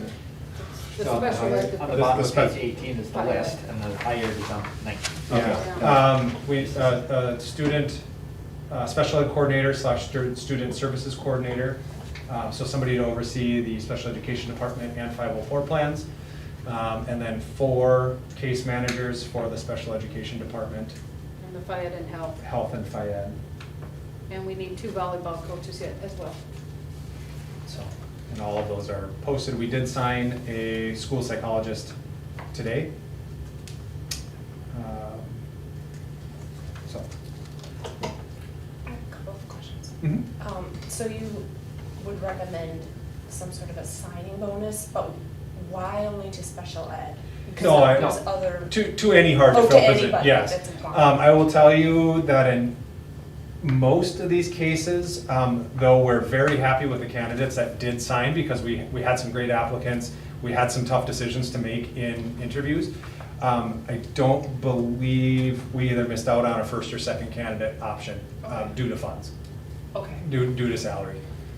Okay. So that is the consideration. Other question I had was, I think it said 20 summer school, 22 summer school students, but in the last meeting you said 70. What happens to those other 50? So when we initially started looking at the numbers really early April or the end of April, it had the potential to be 70. As it normally happens throughout the end of a school year, the students just really kind of buckle down and they get missing work in, and that number dwindles. So that number did end up being 22 students with about 30-ish classes or so that needed to be, or would have needed to be repeated. And how many students do we have here again? 22. No, total. Oh, total, I'm sorry, officially 543 this year. So about a little less than 4% for summer school recovery? I don't know, do you know how that compares to other schools this I year don't. with COVID? I don't know. It seems, In regards to summer school, I guess our recommendation would be that summer school next year with a full year to plan would not just be for credit recovery students, that would be a way to support all students. You know, they get a D-, they pass, but let's say a D- in a Spanish or a math class where they technically pass, but yet there's some room for growth and understanding there still, then we offer it to bring that student back for additional learning, not just for credit recovery. With the funds available, we could also look at expanding busing services. Right now, only students that live in District 833 are getting bused, but we do have students that live in surrounding areas, Maplewood and Lake Elmo and stuff. So if we have funds that we could potentially increase the student transportation. So I think those are our things to look at. I plan on working with Cecilia on that once she comes on, and I would bring something to the July board meeting. So, Great. and I guess the hiring bonuses fall under finances too, so I guess I'll work on both. It's a recommendation, or it's a consideration to take. How much that is, whether or not there's a desire to actually do it, I think is obviously under the scope of the finance committee and the board as a whole. It's just an idea. Have you heard other schools are doing that for attracting talent? I mean, are you I being don't turned down? know. You don't? To be totally honest, I don't know. Every school is different, I shouldn't say every, schools are different in the amount of experience they may give a teacher, in the educational credits they may approve to be over further on the scale. So I think a lot of schools have a difference in how they will, if you go to a school, let's say you have 10 years experience, some school districts will give you all 10 of those years. Some schools will give you 6 of those years. So different schools do different things to try and attract employees. So we typically give all experience and as much educational credit as we can to get them as far down the pay scale as we can, knowing that our pay scale is smaller than surrounding districts. And then have we checked in with Mike Deschanel to see if he's got any needs for us, people we can reach out to? Yep, Mike is fully aware of where we're at. He actually secured the school psychologist for us from TCEC, Twin Cities Educational Consultants, I believe. So he helped secure the school site. He is fully aware of the situation and will be able to lend support. Wonderful. I know that there are some SAM reports that are filled in during the summer. Any update on SAM reports? Yep, maybe I didn't make it in there. Yes, we have met with Mrs. Nguyen and I verified with her as of a couple of days ago, end of last week, that we are all up to date on our reports. She did not have anything else for us to complete.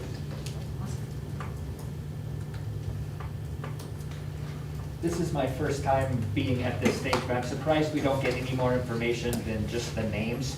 So that has nothing to do with this particular year, but why don't we have, when we're voting on hiring people, Sure. get more information, just in general? That's probably not something you guys can answer, because this is your first time maybe too, but. Yes, that is also our first time putting that Right. hiring information in the report like that. But does anybody so I don't know? know anybody, I guess, that's been on a previous board. It's been like that for a long time. Yeah, it just seems surprising to me that the board wouldn't know a little bit more about the credentials of the people that we're hiring. Anyway. But, so something to note, I guess, for the future. I'm gonna just, it's almost a philosophical, because we asked the administration to fill these positions, but then officially they come back and say, can I get approval to put these names? So it's kind of like, goes around and around a little bit there, you're right. So I don't know to what extent we empower them, and then it's just more of a formality, because I mean, based on a name, you can't really make a decision, can you? No, and it gets thrown in the consent agenda anyway, but it would be, I expected to have a section in the packet, and I asked Carrie about that, and she says it was listed here. And I expected that in that spot, there would be, these are the credentials of the people that we're hiring. Because one of the things we got jammed up on a little bit this year is that we were hiring people that didn't meet the qualifications to fill things in at the end. Well, how do we know and again, I'm not questioning who these people are in this case. I'm just saying, in general, I think a board should have more information when they make decisions. So, one of the candidates, and I don't recall which one, still had a license pending. They're a college grad, newly grad.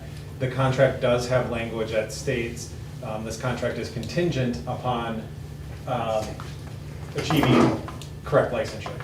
There's no reason to believe that they wouldn't achieve correct licensure. Everything had already been submitted to MDE, because you can see on the Pellsby website, it says pending. So that the documents have been turned in.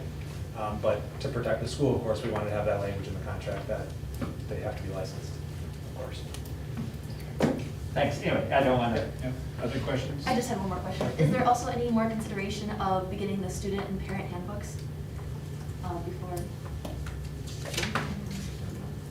That would be for Ms. Dodge to do. It's on the list. Yeah, we met with Ms. Dodge today and had a couple hours with her and kind of provided her with things that have been accomplished at this point and then things that need to continue to be worked on, not necessarily by her, but just things that she needs to oversee or have the new assistant directors work on for consideration. I think a lot of the handbooks should not need major overhauls or reviews. You know, names and dates that need to come out and be put in, but those should be reasonably quick tasks.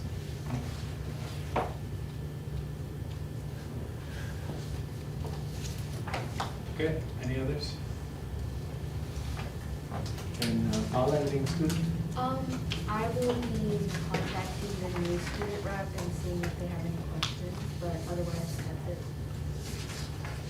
Paula, can you speak up? I'm sorry. I'll be contacting the new student rep and see if they have any questions about the board or anything like that. Do we know who the new student rep is?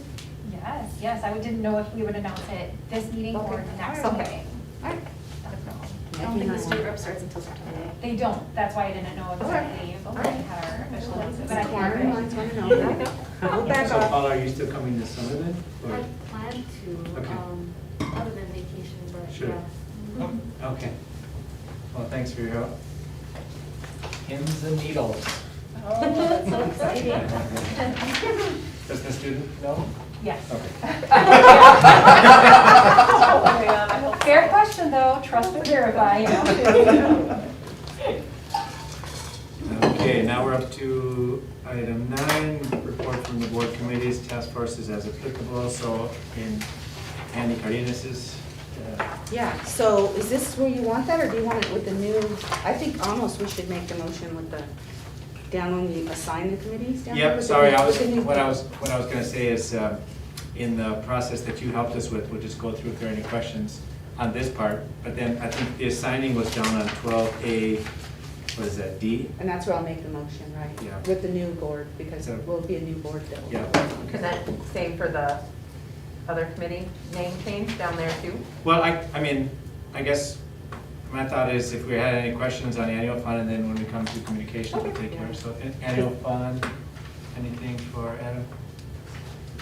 Okay, so it's communications, Meg, Mrs. So, Berger. we discussed at the communications committee that it would be more, It'd be better maybe if we had a name change to the Communication Advisory Committee, because this committee is different than others in that we advise more than get a lot of things maybe accomplished, and so that it be a more transparent view of what this committee is actually there for, to advise. So that was the proposal of a name change. We didn't know if it had to be approved by the board, or if that was something we could just now start calling it. We weren't sure. Anybody? Can just, I mean, it's still the Communications Committee. Right. It's just the Communication Advisory Committee. We're not changing the purpose, we're No. just changing the name. So change it. just make sure Carrie change, I think the only Okay. thing is make sure it gets officially done on the website. Okay, Okay. all right, thanks. Yep. And we did move the pass-fail one, right, to, Yeah, I think what ended up happening is academics got deleted, so so I It went just, up? Okay. yeah, so that's why they were 2 in a row, the academics committee just got deleted. one thing, yeah, I'm probably gonna lock down access to the agenda because I moved it to the folder where everyone had access, which means everyone had access and could change things, and then that caught a few of us off guard. So I think what I'll do in the future is probably Mrs. Dodge, myself, maybe the vice, And that's or it. whoever I the think chair and just- vice chair should have it locked. Yeah, that's it. And then we have to go to you to put it on, right? Yep, I think But I that's thought you easier. did that because of vacation, not because of, Well, I moved it to the folder, but then I don't have rights to that folder. The folder was already set up, so the rights are assigned to that folder. So I think you gotta keep the agenda, I'm learning, keep the agenda out and on your own and just assign individual names. oh, okay. I think so. And then you can add a PDF copy to the folder as Yep, well. something like that, so, okay. Hmm. Okay, so are we on to personnel then? Any questions for? But there, we We didn't have to do meet, the so. academics. remember, it was Oh, deleted. going up, okay. So it should be communications, academics with the pass-fail change. Oh, yeah, And okay. that, so, for academics, and if you look in your board packet, one of the things that came to academics, I want to get you the correct page number, but, and I looked it up too, okay. So when you look at the academics meeting minutes, there we go. 31? 31. So one of the things that came to the committee, and it was a concern that came up, notably also with Mike Deschanel, was that the modified transcript, that when you had a class that was modified, that modified indication could give the appearance of sort of stigmatizing or being for a specific group even, and there were different conditions across medical injury and transfer and things that had happened. But that it seems to be exclusively a couple of groups, a couple of groups of students as it washed out, and that the feeling was that the modified transcript was a little bit stigmatizing.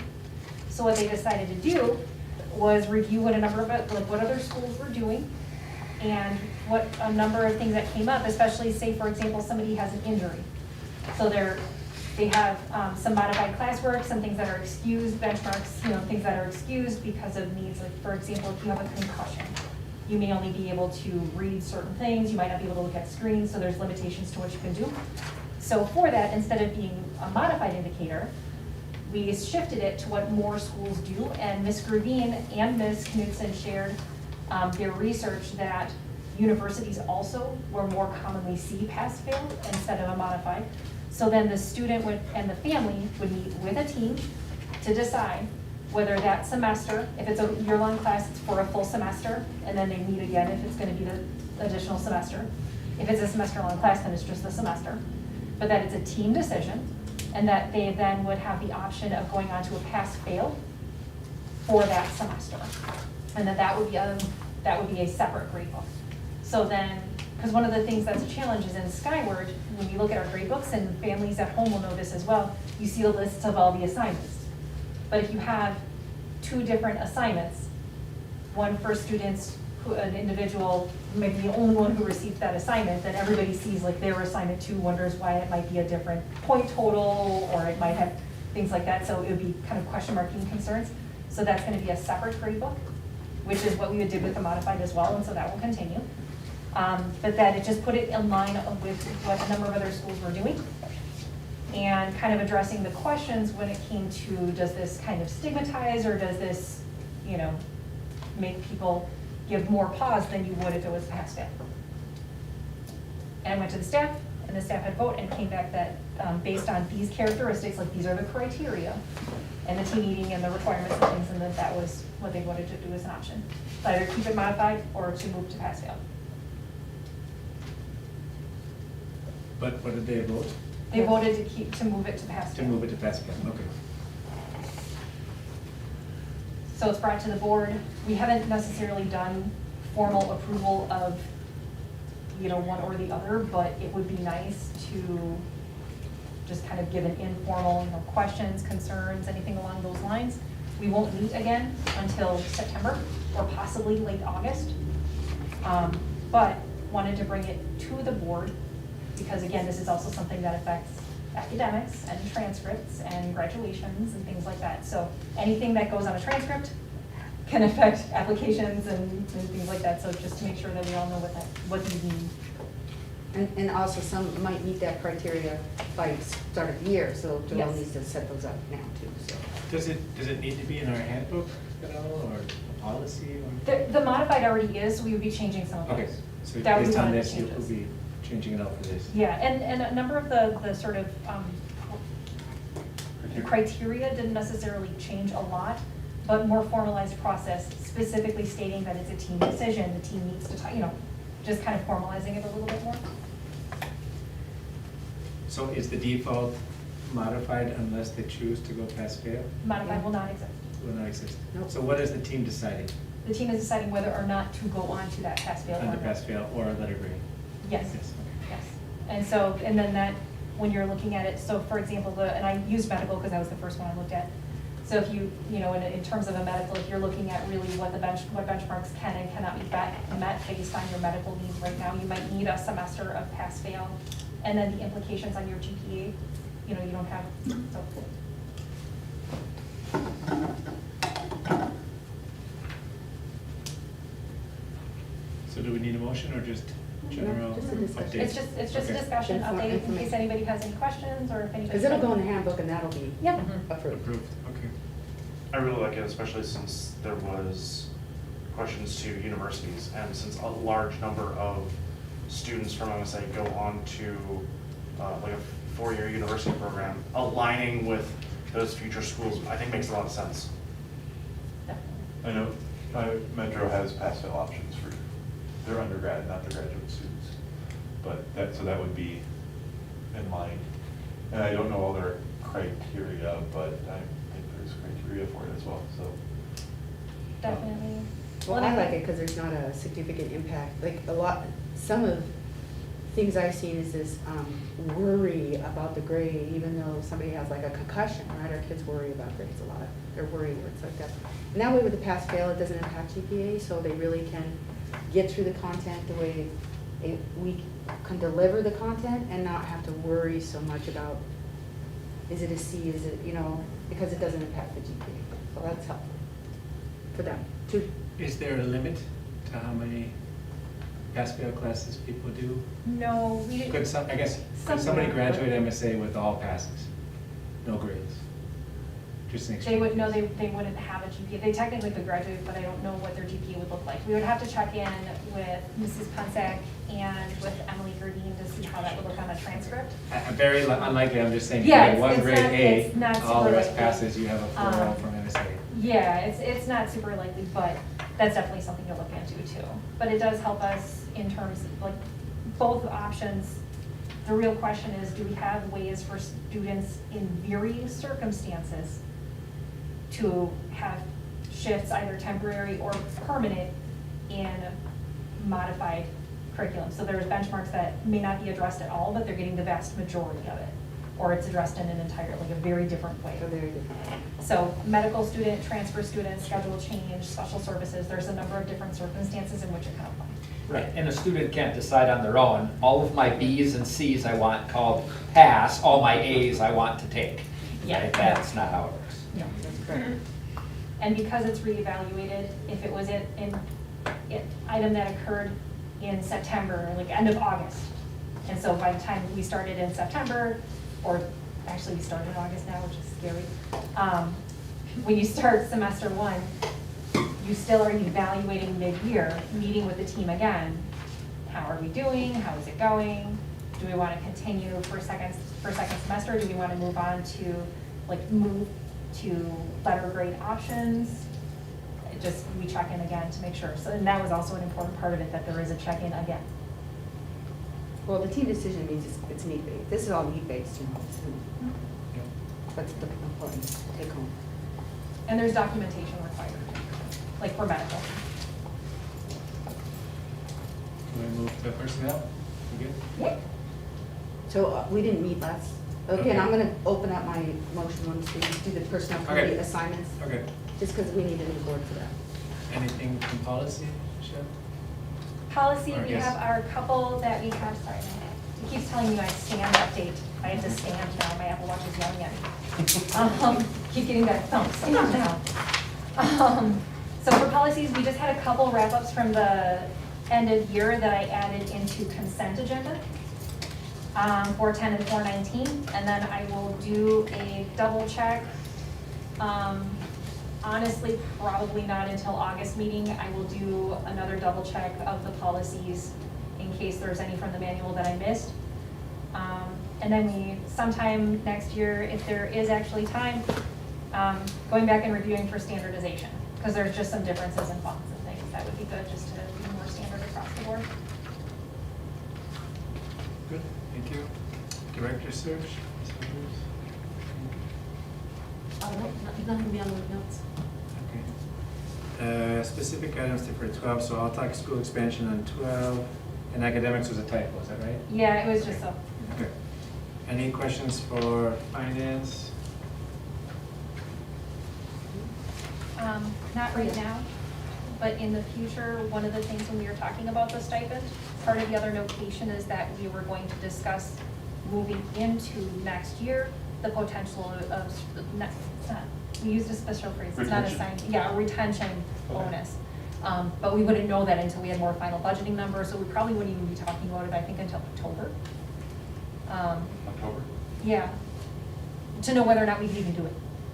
I don't think so, but just throwing that out there. I know it was mentioned, like, I think at the February board meeting, and then Yeah. everything Yeah. changed. So, but just wanted to like refresh, just in case. But it would, I don't even think that finance could do anything with it until we had at least a couple months of the school year in, so the budget projections would be Yeah. a little bit more fine tuned, I think. I will add that in as, I probably should go on the list of things I discussed with Cecilia. I noticed there were a few questions to the board from finance. Are we gonna talk about them during financials, or? Yeah. So we'll take a minute, or no? Yeah, I don't know. Give me a second to find the page. The financials start on page 52. The only thing that might be nice, because, wait, oh, actually, we do approve the financials here now, so. Yeah. Okay. So I'd like to make a motion to approve the financials. I'll second that, Annie, please. Any discussion? Oh. There were just a few points where it says that they were gonna be brought to the board. Like some of the activity funds have open balances. Oh, yeah, showing that, up. so that is, Is that in the 12G. budgets? Oh, okay. I Sorry, put- that's I- beyond my tenure. I got them on the agenda. Oh, okay. Are the other questions in there too? I believe so. Okay, Run through budget. forward. Okay. Okay. Right. Yep. Any further discussion? And all those in favor of approving the financials, say aye. Aye. Opposed? Nay? Abstained? Okay. Motion passes 9-0. Great. Consent agenda. Can I get a motion to approve consent agenda items? I will motion to approve the consent agenda item. I'll second. Discussion? There actually can't be. Do we have to do it individually? Or? Oh, there just can't be any discussion on it. Well, there can be, It's just it's a consent it's just agenda. So, all those in favor? Aye. Aye. Against? Abstain? Okay.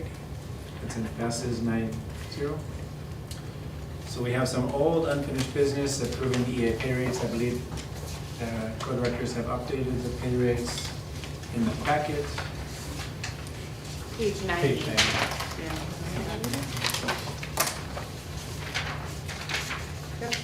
Any questions? And the main reason we had pushed this is there was just confusion about the one that was coded incorrectly in the past, right? That was where we were Wait, working before through. we discuss, you want to make the motion to approve and then we discuss? Yeah. Yeah. Somebody approve the motion to approve? I'll second. Now discuss. Okay, all right. So we were able to go back and kind of figure out what had happened. And basically, when the pay scale committee or task force met, the recommendation that they have was to add 50 cents to each of the boxes on this pay scale.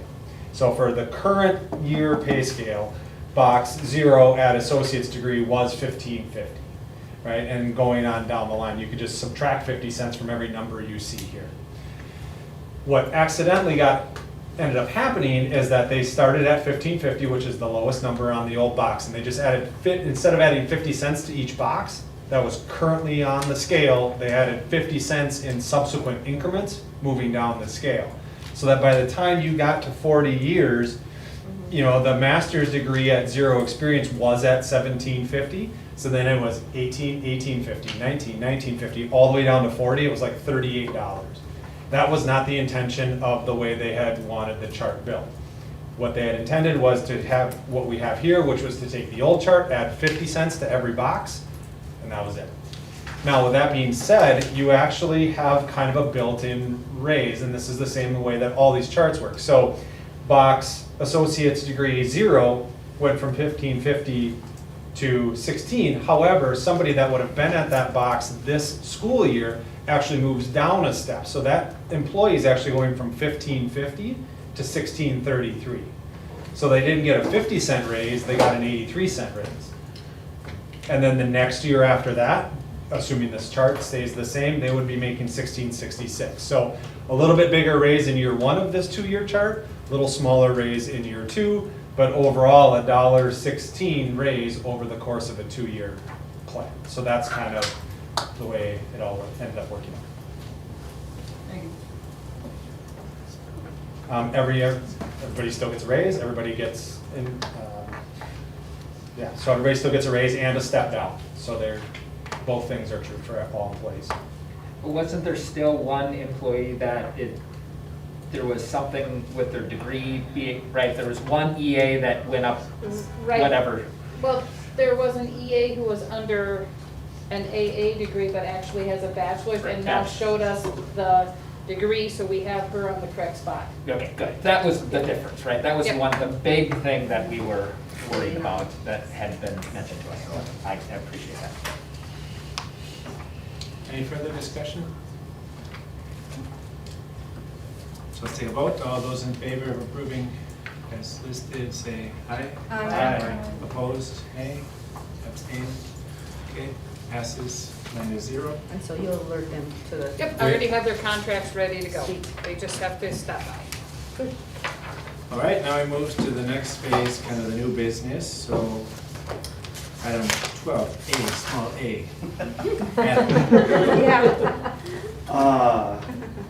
So, for those who didn't make the workshop, there is a board seat that is supposed to be filled by a teacher. That teacher is not coming back next year, so they're not eligible to serve. Which means we have a conundrum about how this seat gets filled. During the workshop, we decided not to follow precedent because the effective runners-up all have one vote, and that didn't seem enough to get onto the board. And so we are electing to have a interim person for that teacher seat until the elections committee can go and do their thing. So I've got a motion here. I move to reopen the Board of Directors self-nomination page on the website so that the board can then appoint an interim teacher representative to serve until the elections committee can facilitate an election for the remainder of that seat's term. This is Rob, I second it. Any discussion? Any thoughts that maybe came up between workshop and now? Can you send me the language? Yes. Thank you. Okay? All those in I favor? don't know if this fits here, but I was on the last election committee, so I will lead this new election. Okay, thanks, Cody. Thank you, Cody. And this goes to the teachers, so this whole thing will just go straight to the teachers. and- Yep, Yeah. the nomination will go to the teachers, then for the interim, the board will then decide, Justin will print out effectively a Word document with all the nominations. The elections committee will then re-go to all the teachers, but then the voting will open up to the stakeholders. So that's gonna be the existing teachers, that's going to be the parents, and the 2 community board seats as outlined by our policy on voting.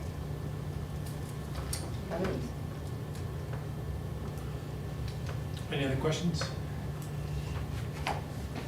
Okay, all those in favor? Aye. Aye. Opposed? Abstained?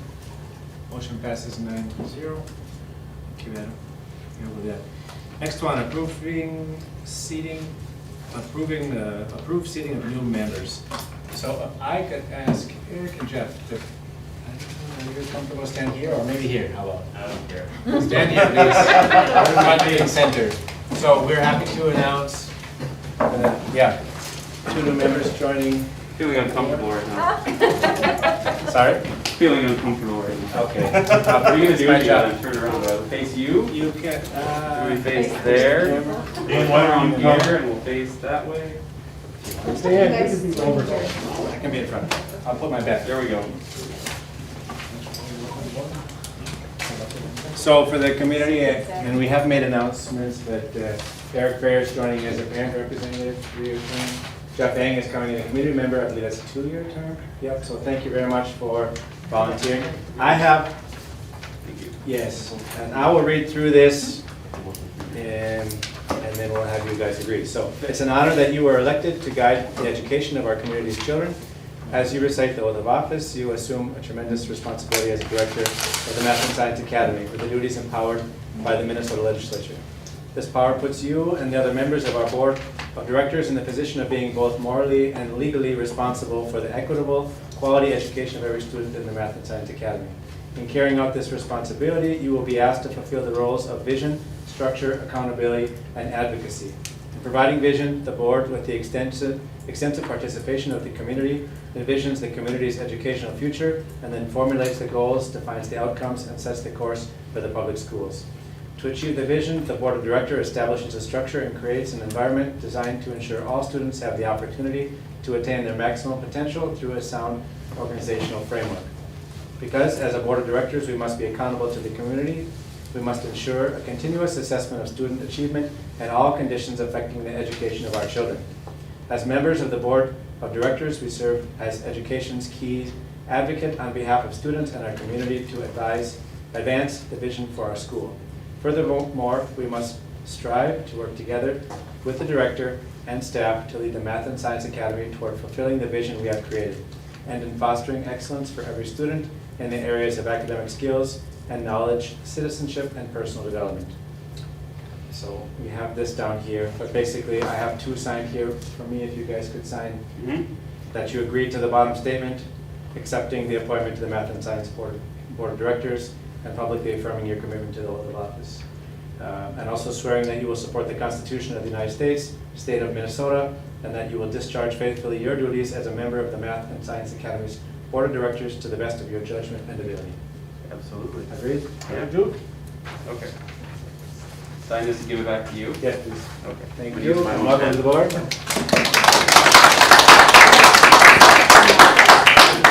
And we would like to thank Adam and Robert for all their hard work.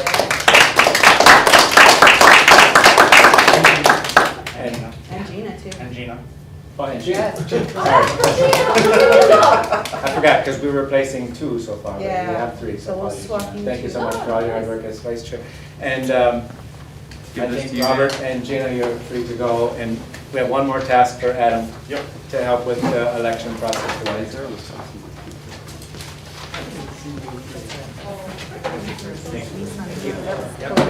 Board license plate letters are Evan.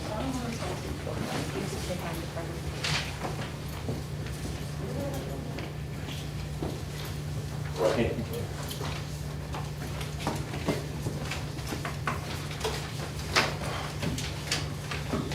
All right, Adam, can you help us with that? Yeah. And before we begin, Yes. one just note from, when we're making motions, just to make sure that our board recorder has everything needed, will we just make sure to repeat them a second time? The motion? They've just been going kind of fast. Okay, So just sure, kind of second yeah. time, just make sure phrasing is complete. I'm making a note of them as well, but then Okay. the recorder and I reconcile our 2 notes together. Good. That's one of my skills, is talking fast. I really understand. Great, so go ahead, Adam. All right, so you all need to elect some new officers. Dan had sent out an email requesting for nominations. I received 1 nomination for chair and 1 nomination for treasurer. So when we get to the other officers, I need to do some arm twisting because I would like to see all 4 of these filled, please. Thank you.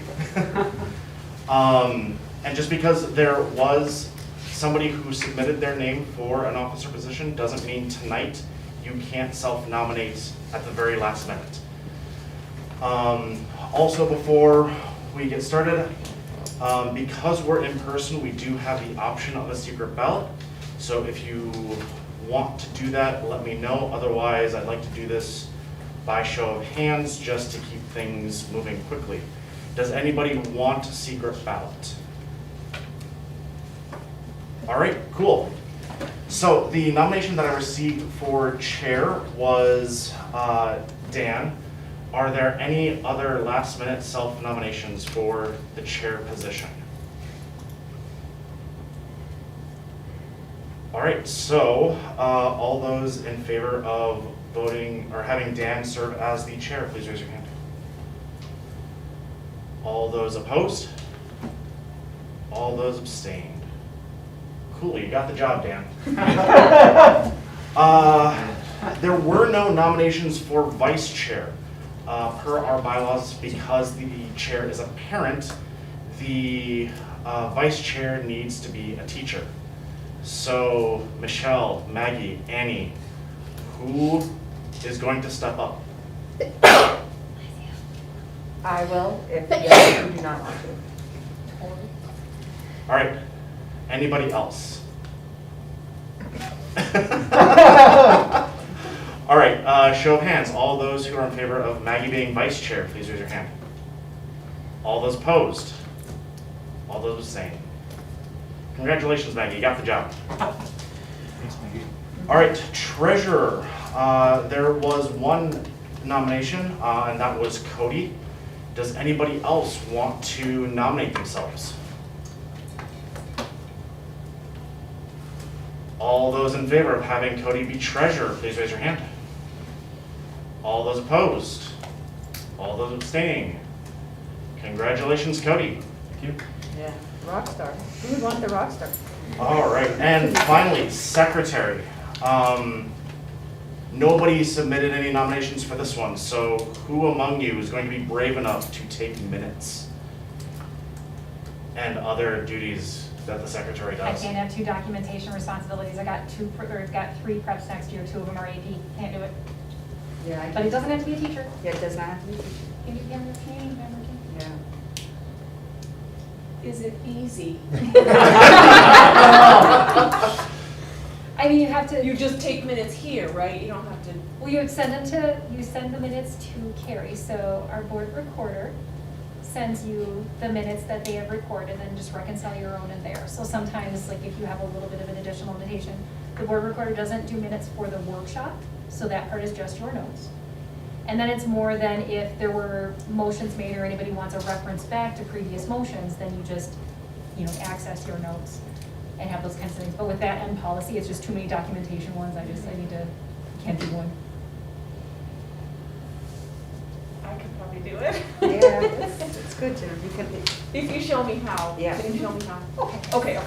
nice. The the other thing I would just add in, I think everyone probably has different styles. So there's probably like a bare minimum that we need to do as notes. Yeah. And then there's probably the other, not extreme, but the other edge, which is like every word that was ever spoken. So probably it's gonna be different styles depending on how it's done.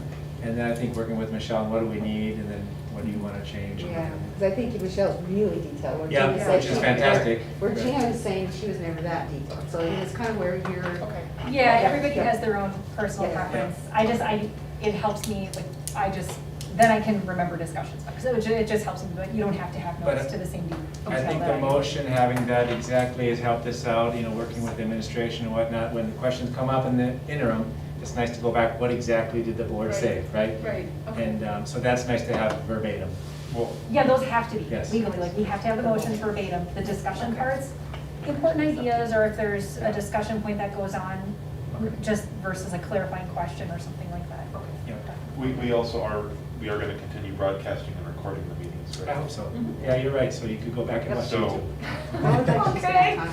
You know, well, actually, what Michelle would do, if she didn't get my motion, if I did a motion, she would just email me, could you cut and paste it and send it to me? Same, and that's. Yep, so why I asked right you after that. this, I'm gonna be sending an email to Michelle with what? the Which motion that I Which have. I will do too. Oh, Yeah, okay.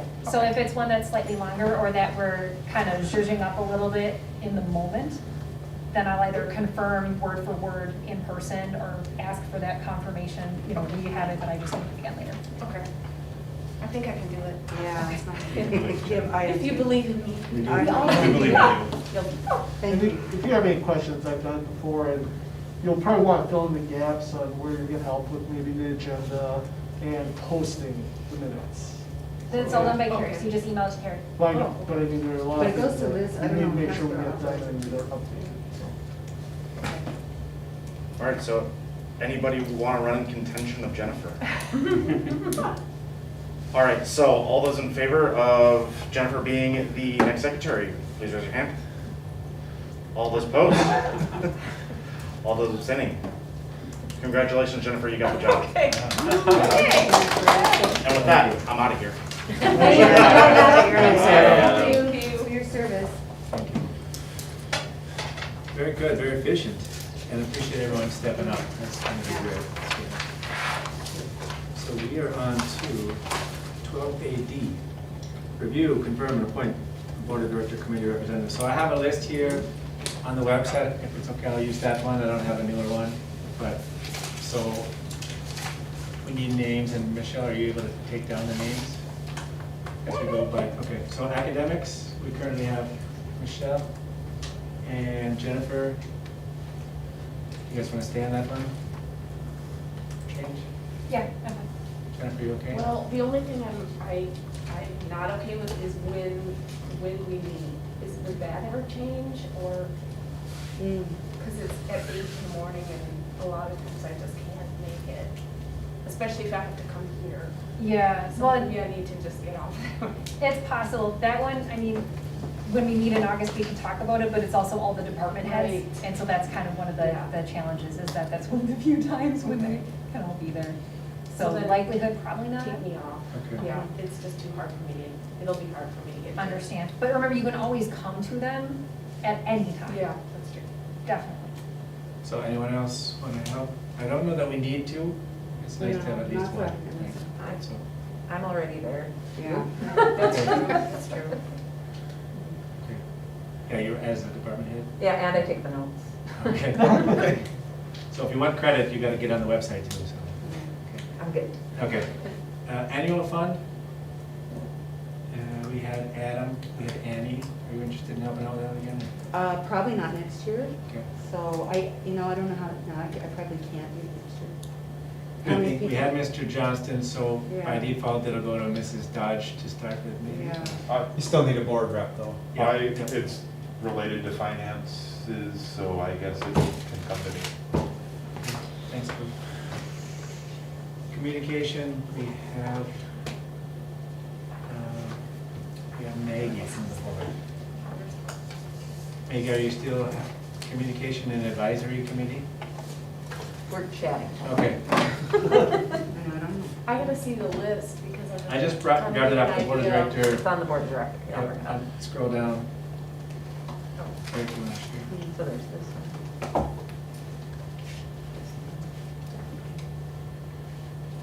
Well, all of these are committees that a board. These members are, on? looks So we're like at just this these one. ones. We've got communication, this search committees, board election. What is it you help with?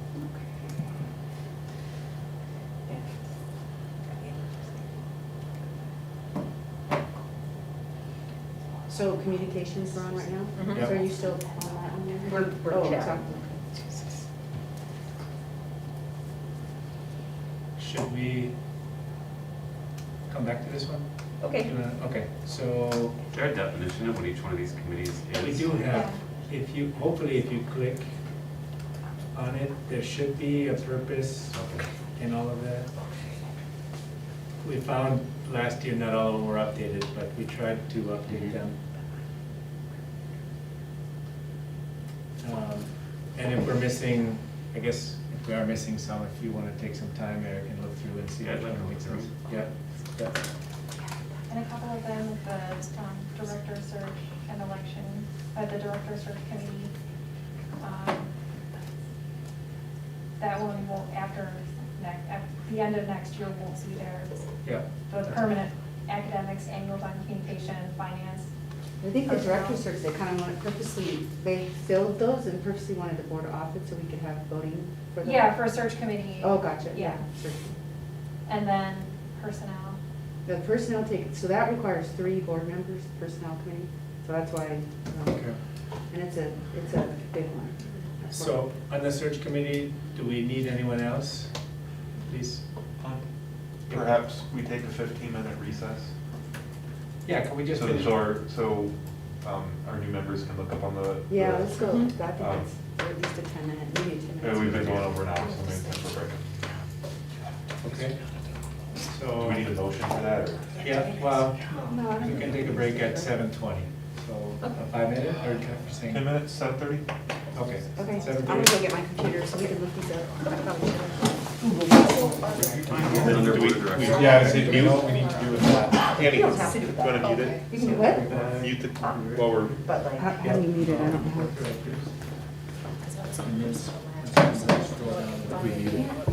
No, I think that. Or just know about it. And each one of these are committees. Yeah, and they kind of say when they're meeting. So. We get Justin in? Good job.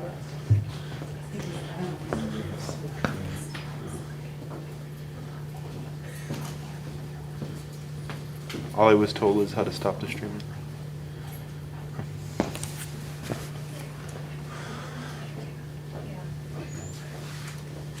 Once a month. Yeah.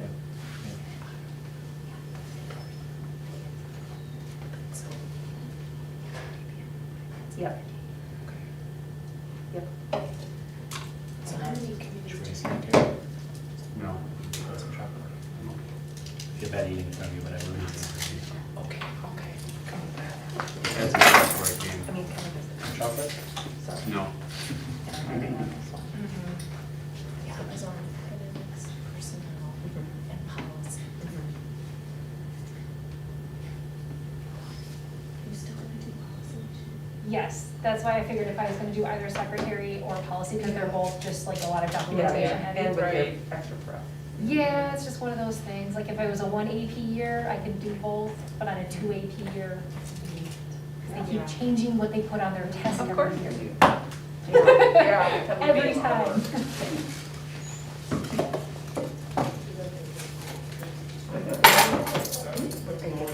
And I don't think the meeting is needed. Right, I know, Jennifer.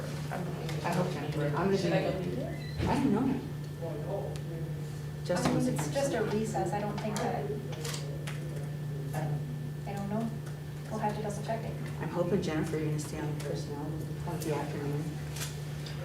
I'm hoping you stay. I finally feel like I know what's going on. Yeah. This is that's what interesting.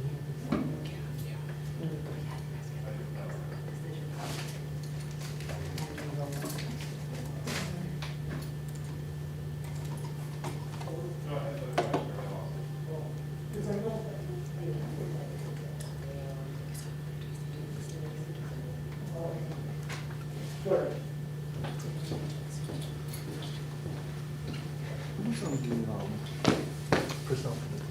So personnel committee before was Rob Kruger. Oh. Yeah. Just to let you know that you were here to just. Oh, Because we were just. It was just thinking. Yeah, January, please. So it was Rob, myself. Oh, that's Jennifer. it, it was Rob. So we need to, she's gonna stay on, I think, too. That'll be good. So it's Rob. Give me one sec. So you guys- Just because we're on a recess, I'm gonna go like this. I might, just because it's gonna connect with a lot of things I'm doing anyway. Yeah, and I'll probably even work out with Lisa too with the, that's kind of where this whole moment came up was. Annie, I was talking to her. Did Adam show you where the mute button is? No, It's I still don't know what it doing is. sound. No, I don't, she didn't, I don't even. Yeah, so that would be great.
Magic.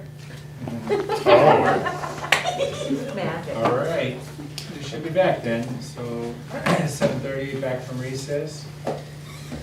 Everyone decided the committee, I was wondering, would it make sense to have people just say what committee they'd like to be on, and then we'll force the rest of them on people?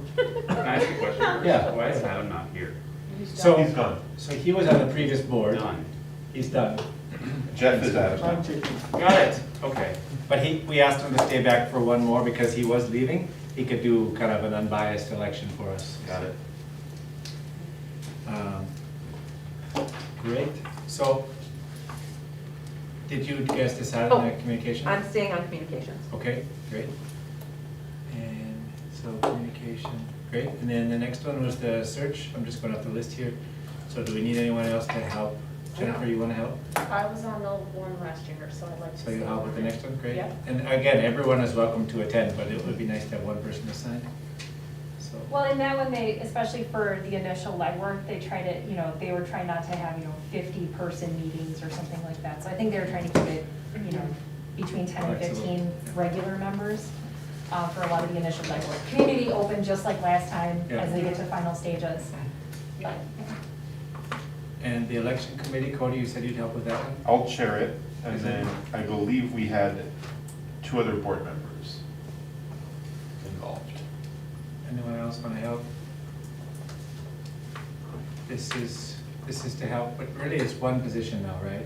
But then I guess as new one comes. Does he Well- work with Justin, is that right? We work with Justin, and I guess we're gonna have to do an election for September. Yep. And then I assume that will also be the same election committee that runs the election in the spring. It was not a lot of legwork. We just had a couple meetings, and a lot of the meetings are about converting to a digital format, and if we keep that format, most of the legwork is done. it doesn't say that, it doesn't specify a number of board members on there. Oh, okay.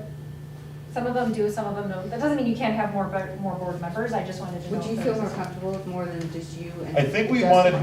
wanted 3 board members so that it, From each, I'll be on it if you want. yeah, okay. Okay. I think 2 is enough. I know Gina didn't. And then we'll have Justin, so there'll be 3 members. Finance, are you, I will do finance. okay? Yep. Anyone else want to sit on finance? Again, Cody? You're all welcome. Expansion, I would like to continue, but does anyone else Yeah. want to take over the reins? Or help? And just to make sure I have it for the notes, Cody, are you the rep or chair for finance? I'm the chair. Okay. And then Dan, are you rep or chair? I can chair unless somebody wants to chair. I know, I think Chris, I don't know any- we did. I'll probably Yeah. participate as I can, chair, probably not be able to. Okay. At least not for the first couple months. Okay. But we skipped the personnel too, so let's go back to that after this. Well, on my list, it's down, the Oh. next one. Oh, Do you I have was it? on the board. I'm looking on the website. So am I. So am I. That's weird, it's right after school expansion on this. It's after election. It's after election here. Oh, you're looking at the sidebar. The sidebar. Yeah. The little I'm sidebar looking links at versus the table. The table. We're in a different. You have it in two locations. Disaster averted. Yeah, personnel committee. Okay, you ready? So, All who right. wants to help with? I'll help. Yes, so myself, Annie? Jennifer, Jennifer. and, yeah.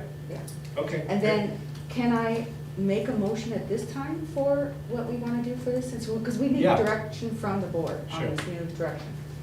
So, and I'll go slow for Aya. So I'm going to go ahead and read off my motion. So the motion is the Personnel Committee will have 3 main goals. One, the goals or purpose. 1, to identify which executive director job description should be used and provided to the search committee for their August meeting. 2, to help facilitate the organizational assessment as needed by the interim director. And 3, to provide a mechanism for feedback for the interim director for mid-year and end of year. So I'm gonna go ahead and reread that, and I'll send that to you too, Michelle, if you'd like. Yes, and also, you didn't include, oh, never mind. What do you need? Nothing. Go ahead. So, Personnel Committee's purpose will have three main goals. One, to identify which executive director job description should be used and provided to the search committee for their August meeting. Two, to help facilitate the organizational assessment as needed by the interim director. And three, to provide a mechanism for feedback for the interim director for mid-year and end of year.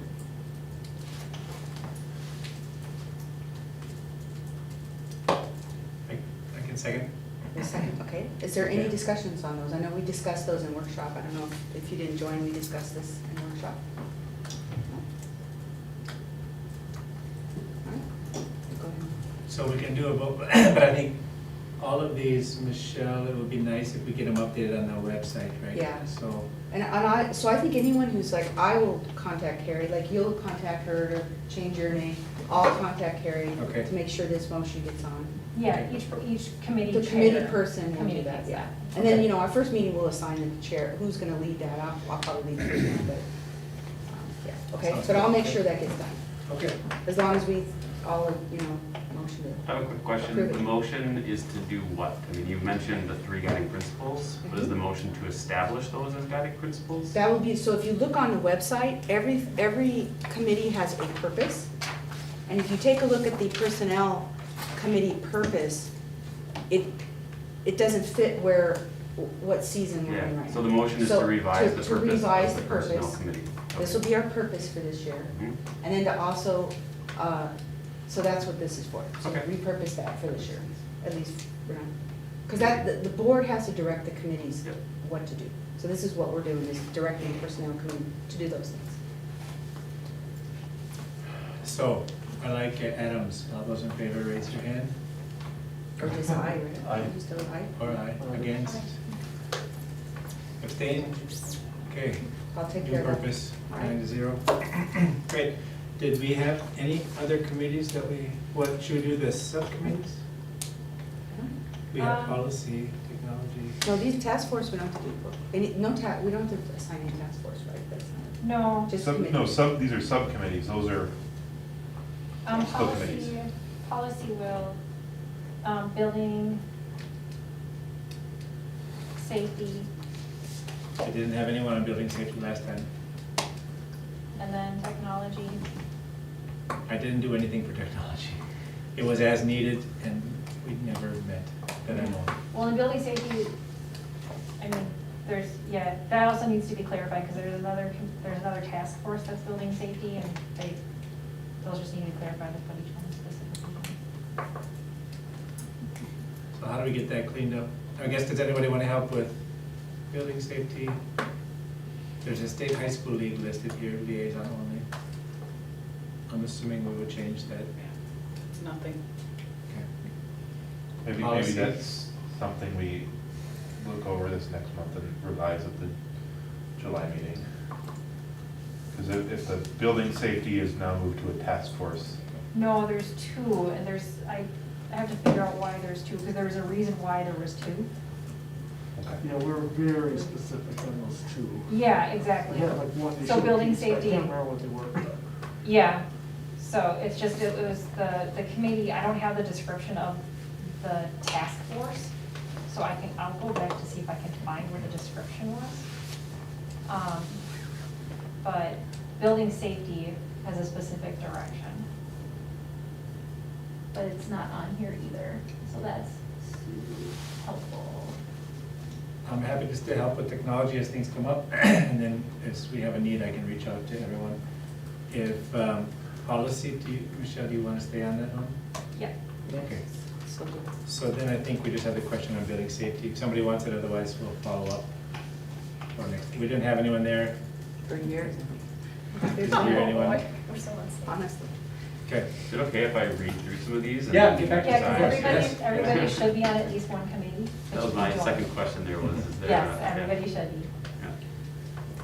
So Dan, I'm looking at the personnel spot. Yep. It says, this committee includes at least 3 members of the BOD, one of which must be the BOD chair, and So- one of which must be a teacher. Yeah, so actually, that was one of my things in the motion, that actually consists of 3, because that got changed 2 years ago, I think, but that hasn't always been the case. So maybe even to go back and say 3 board board of director members and change it from the chair. Yeah. Remember we discussed that? I'm okay with that. I remember discussing it. Remember that? Thanks for bringing it up, Shannon. So let's Yeah, that we clarify. were gonna change Yeah. the committee to, because the chair was so, remember how we talked last year? The chair is on everything and Yeah. it's too much, you know? It was listed on everything that is. And I thought it was changed at I'm one only point, on yeah, it went back, one. I don't know. I'm on the website under personnel, Yeah, no, I know. just because I remember you saying last year you had to do it, so. So do we need a motion No, to I change? didn't ever say that, John told Change me. the direction there? I actually didn't want to chair. Um, I actually didn't want to yeah, chair. we would need the but was motion told to I had to chair. change the Change the required requirement. board But that doesn't have to members be this year. from Right? the chair, you know, so you can just change it to just 3 board members, one of which is a teacher, you know, keep the same description, so Yep. you just motion to change from one to the other. We can just leave it as 3 board members, so we drop the must be board chair requirement, Yeah. correct? Yes. So I can move that we drop that requirement for the, Yes. actually for any, I or think just this any, one? I don't know why we have to have this stuff. Are there any, any committees that you needed the board chair for? I don't think so. No. But please invite me at any time. Yeah, well, right. Maybe we should take a month to look over that and Well, yeah, before we so- make just a sweeping Blanket. change. So what we did last time is we asked each committee to come back with any changes, so I remember in my notes, I said, I want to change it to this and this, can everyone, otherwise any issues? So maybe you could do that and you just come back, and then in the next minutes, we'll just have it, any questions, otherwise it just goes. Okay, sounds good. Is that all right? Mm-hmm. So every committee come back if we need to update your Perfect. purpose. Because that's the first chore of the first committee. When you meet the first time, you assign who's doing what. Yep. Right? Great. So, yeah. But we do definitely, each committee does need to double check, but we still have to just like do a review really quick. I know academics has the chair or co-chair.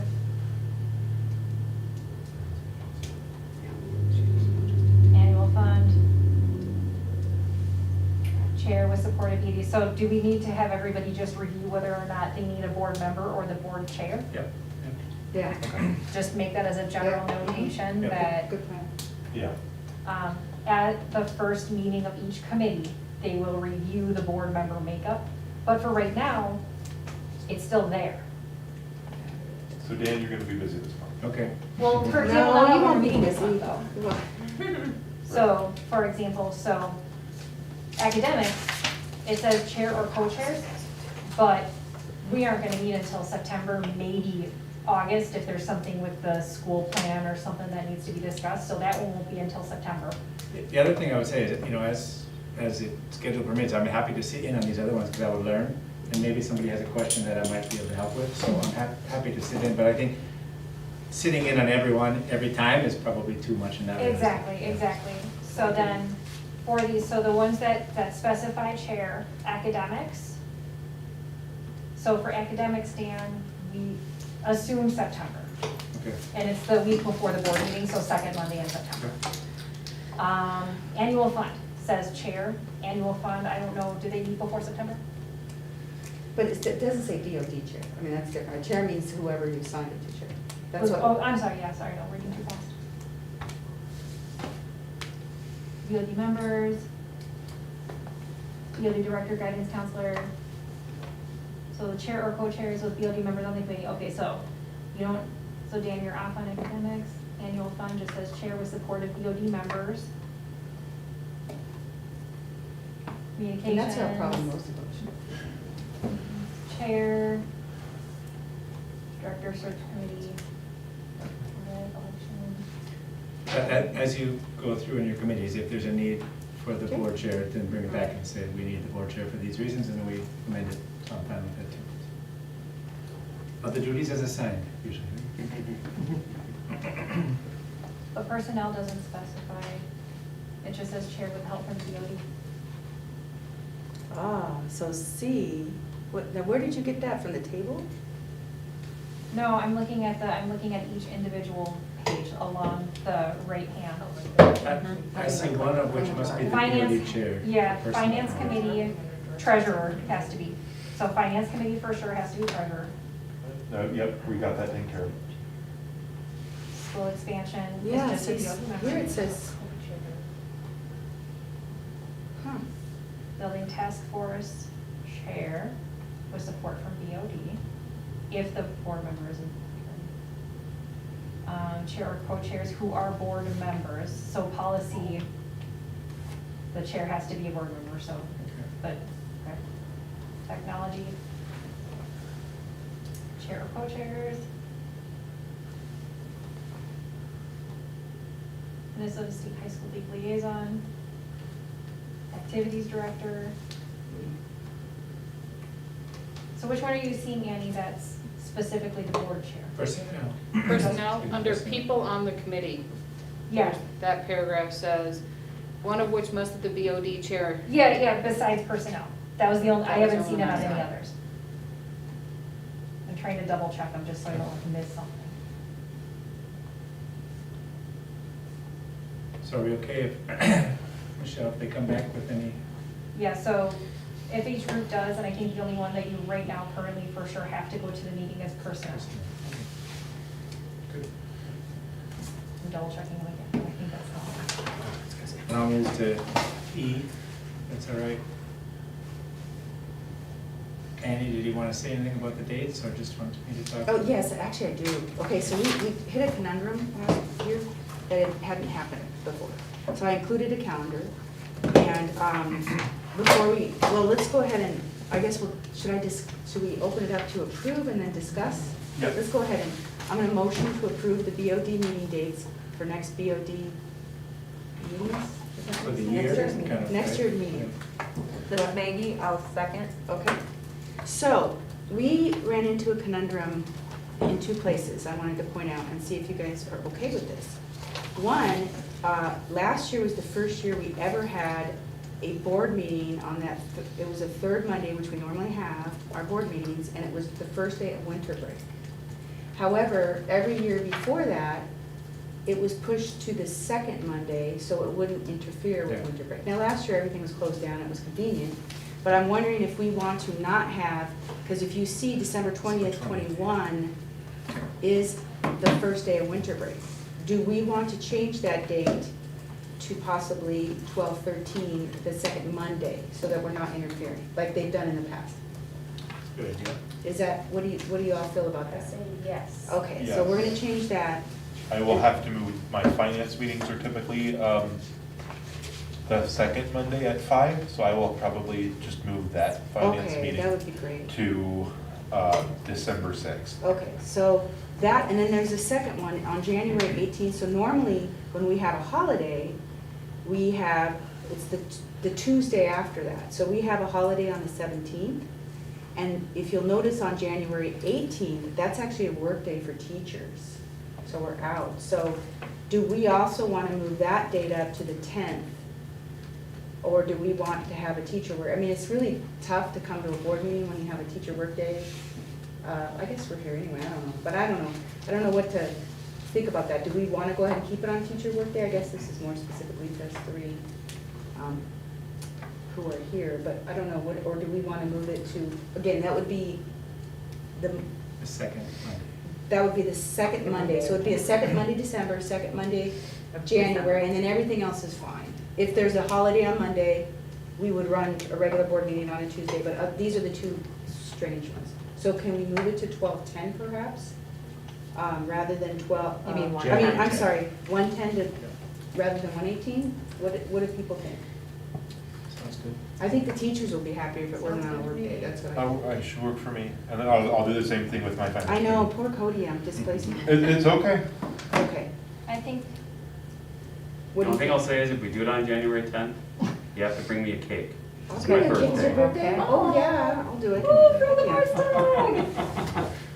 looking at a bird's hog. Hopefully Permit. we'll eat like a mass together. It's only those two. I just- Yeah, I went through them. Okay, so what I want to discuss then is we keep all meeting dates for the board as listed on 12AE, except changing December 20th to 12/13/21, and January 18th to January 10th, 22. Everything else stays the same. That make sense?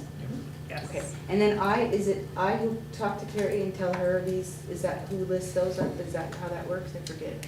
I tell her. Okay, All right, I'll make sure that The gets. January one, what was the date again? January 10th. 10th. Okay, so, All those in favor? aye. Opposed? Abstained? Okay, thanks, Annie. 9-0. So designations, these are a few administrative ones, but I looked through our old notes. I saw that we used Pioneer Press before as needed, so I would like to make a motion that we continue with the Pioneer Press. Can I get a second? Second. Any discussion? All those in favor? Hey, Dan? Yeah. I'm still getting the last motion. Oh, okay. You've gotta leave a couple seconds in between these. Okay. All right, so the motion previously was to keep all the meeting dates listed except the December meeting, which we changed to 12/13, and January meeting to change to 1/10. I have Andy as the motion, Maggie, are you still the second? Yep. Okay, now, Dan, your motion. Okay, my motion is to use the Pioneer Press for official newspaper and legal publications as needed. And Eric seconded. So, you ready, Michelle? Can I do a vote? As needed.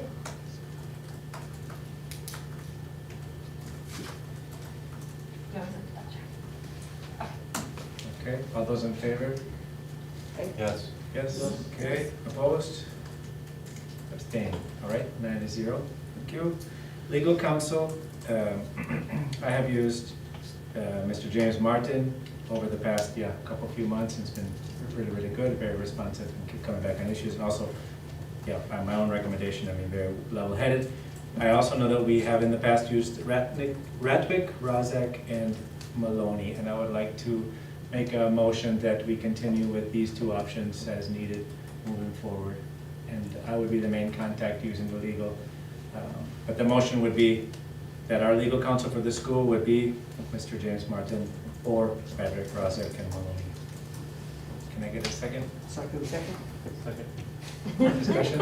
I think Jeff was the fastest seconder. Yeah. I think so. So when you say or, you're not asking us to choose between them? No. It's And. Both. I guess what would be nice is, they do have some different specialties. The other nice thing is if there was a conflict of interest, let's say with one of them, I could say, okay, then I'm swapping the other. Okay, I just wanted to clarify that one. Yep, good question. So all those in favor? Aye. Aye. Opposed? Abstained. Okay, Michelle, 9-0. 8-0. These are Eight- all- Oh, yeah, I gotta I know, update that's my the numbers thing, now. we're Yes, down. thank you, 9-0. Yeah, we're rocking the Ocho, and I'm gonna get that spelling from you a little bit later. Yeah, I hope I got it right. I hear. I know Ratswick, but I'm gonna mess something in that one. I'm gonna mess a letter. It's, Ratwick, R-A-T-W-I-C-K. There's a Z somewhere in that title. Rozak has a Z, That's it. R-O-S-Z-A-K, and Maloney, M-A-L-O-N-E-Y. And Cody, did you have a commitment letter? So the commitment letter for the audit, I had spoken with Dustin, we are postponing it till, we'll have Cecilia be the Okay. contact there. I Okay. suppose we should approve that tonight. Is that why it's being postponed? Yeah, until we have our interim director. So, Okay. I guess motion to approve Cecilia as our administrative representative and me as the board representative for our audit commitment letter. Is that still B-C, 12B-C? Yeah. Okay. Did you need to approve that? Steve as, Board representative for the audit commitment letter. Anyone second? I second. What, Eric seconded? Does anyone want me to clarify what an audit commitment letter is? You know, do that again, yeah. It's basically, I guess, a contract that, with the agreements of how the audit will be conducted. Oh, gotcha, okay. All those in favor? Yes. Opposed? Abstained? So 8-0. We passed this one. Great, so we are on to 12C, no subletters. MSA Building Company, Cody? So we need at least one board member for the building company. I'm on it currently as the treasurer, and I am happy to keep that appointment. It is a little different than a normal board committee. If anyone else would like to join, they can. And for those of you who aren't aware, we don't actually, MSA doesn't directly own their buildings. There's a little law thing that says a company has to own them. So we own a company that owns our building. And I'm not even sure why, but that is how we have to do it, so that's what we're doing. And so we have it's a separate entity, but it is under us. So it's still our building company. So, does anyone else want to be on that? Sure you wanna try, Eric? I'm gonna suggest that maybe someone who's looking at expansion might want to be on the committee. Okay, yeah. I can learn something because I'm not so familiar Yeah, with it. and I don't necessarily know if we have me, or I guess we'll confirm me as a board appointed member, and then Dan can join. As available, and then Available. do we need Mrs. Dodge as well? Because I think our last director was. Yeah, our last director was the director of the building company, so I assume we will appoint her as well. Do we do that tonight then?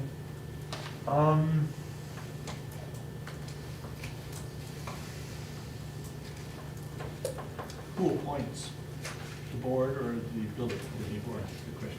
I just read over the bylaws and it wasn't, I don't remember.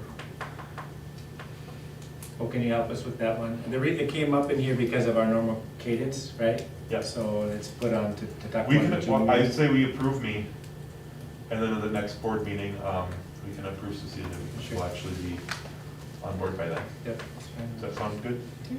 Okay. So the motion is, you would be. She's still typing, in a second. Ready? Okay. Motion to appoint Cody Schneep as the board representative for the building company.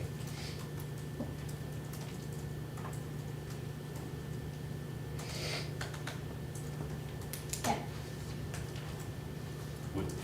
This is Maggie, I'll second. Any more discussion? All those in favor? Aye. Aye. Opposed? Abstained? Great. 8-0. And Cody, I guess when you set up the meetings, just copy me and then I'll come back in. Okay. Let me go back just to designations. Are there any specific designations for Ms. Dodge that we should consider, whether it be signatory in bank accounts, credit card, financials, anything else? Because I'd hate to wait over a month. That's a good to point. have to do it. The Iowa one we did, that was a big one, and we got that captured in the workshop, I believe. I know a lot of those things are kind of, Credit card, do we need to do anything with that? Or do we just? we didn't, To issue one. It's in Ken's name right now. it's in Ken's name right now, and we didn't come to the board for that. But that was kind of a semi-emergency situation. I feel like perhaps, she should be here for all of that. I We believe all could of. make it contingent on her starting date. I just hate to wait over a month. Yeah. Because that Yeah, means she can't. Because I'll have to meet with her to do all that. Would some of that, that's a good question, but would some of that just be there with her job description and title? Generally, your banks require some sort of official document to make her a signatory on, say, a check. They're gonna ask for something. Because we used the motion to put the former director on administrative leave, that was sufficient for the bank. To remove. To Is that what you mean? remove the former director and put, I don't even remember who we put.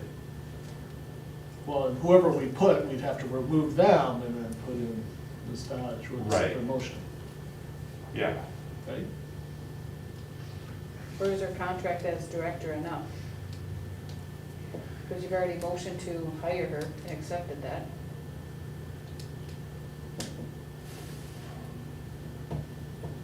It may or may not, so if we can just make the motion. Does anybody else have that designation now that we're gonna have to remove? We kind of split it. I do the budget stuff, so could be me, I guess. Maybe? Some things were you. Not doing that, not signing any checks, but I, Yeah. Some no. things were you, some things were me, and some things were Right. Ken. And ideally, they will revert back to Cecile. I guess I could propose a motion. Well, and the thing is, if, 99% of the checks and stuff gets done by Ken, then we could wait a month. Because I don't want to hold it up, right? I mean, if, there's gonna be a 2-week period or whatever in between, then no one can pay anything, that doesn't sound. I think. I mean, we Ken should has at least- authority to do the normal monthly operational stuff, right? Yeah, I think. but no checks go through Ken, they go through Dustin, that Bergen, whatever. And that's good too, I mean, if they Right. sign off, Yeah. then we're kind Yeah, of. we approve them. But we don't write them. Yeah, Can we ask Ken? For Cecilia to have authority at Anchor Bank, it has to be in the approved minutes before she can actually get authorization at, well, now it's Old National Bank, but, so the sooner that it gets. Let's just do it then. Approved. Yeah, Do just- 28. With Yeah, her, because the it'll take a whole month to get the approved. the relationship with, Kate, whatever the acronym is for our accounting services. Bergen? Bergen, there we go. That's, I think, more tied with the job description. So then, we would have a motion to authorize Cecilia Dodge to be the signatory at the bank. And then is there any other signatory responsibilities that you know of right now that would be good to just get that ball rolling? Does Cody have signature authorization at the bank? I do not. I think you should. Yeah. Do we need to remove anybody? I don't think so. Okay, so you, Ken, and Cecilia. Old National. Should we be discussing all this if it's not on the agenda? Well, that's the, I don't know where to put the motion. Under designations, I know it's not specifically listed for the. It is part of designations, I would say. Yeah. Could we put it under E? Doesn't the chair have the right to modify the agenda as needed? At the Back at the beginning? beginning of the Only meeting. at the beginning? It fits under designations to me. Financial services as needed.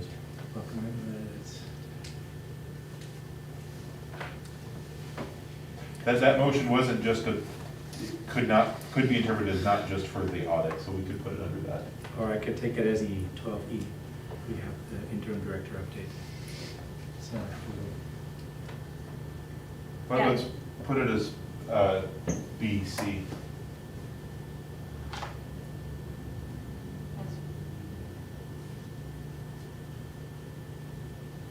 Commitment letter for financial services is needed. Yeah. So motion. Because to- it's banking, so it is part of our financial services, Okay. and it is needed.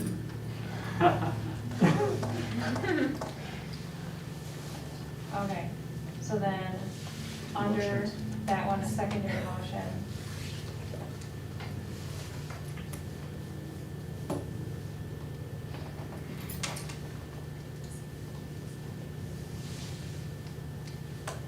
Okay, to approve Cecilia Dodge and Cody as signatory at Old National Bank. Yep.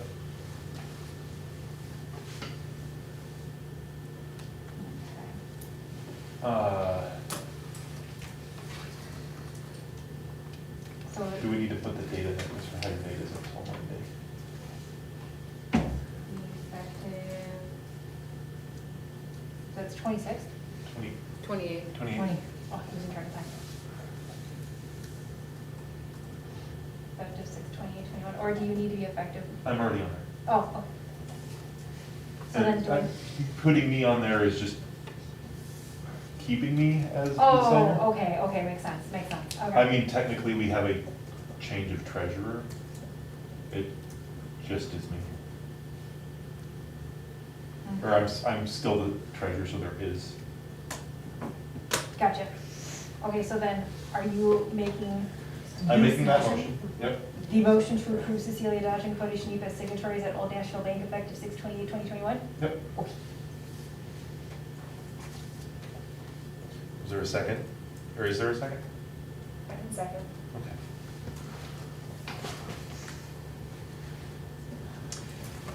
Okay, all those in favor? Aye. Opposed? Abstained? 8-0. Great, good catch, Jeff. Yeah. That'll help Mrs. Dodge out and the school. So, And then it is also important, like, it just as part of our discussion though, if there is a list of other sort of signatory or things like that, we should start getting that. Because then they can be pre, yeah, true. So we can move to D, 12D, expansion goal. Okay? Keep this up. So, we had a good discussion in the workshop earlier today, and the board has provided some guidance, so I'd like to make a motion that the board moves to task the expansion committee to target the 2024-25 move-in date. And Michelle, I'll email this to you if you want. I can email it to you now. 2024-25 move-in date, make the current MSA site work for our needs, and utilize JP Vane services for that task so far. So, can I get a second on that? We can discuss. I'll second. Annie Cardenas will second. Can you read that one more time? Yep, so I put Danny Ellingson moves to task, but it'll be the board.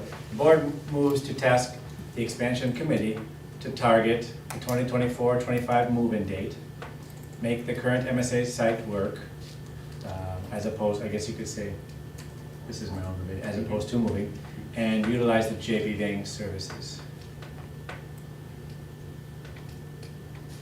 Question? Or any more clarification? It's inferred in there that it is, that the expansion is in this location, so that the decision was made to not look elsewhere in your note, correct?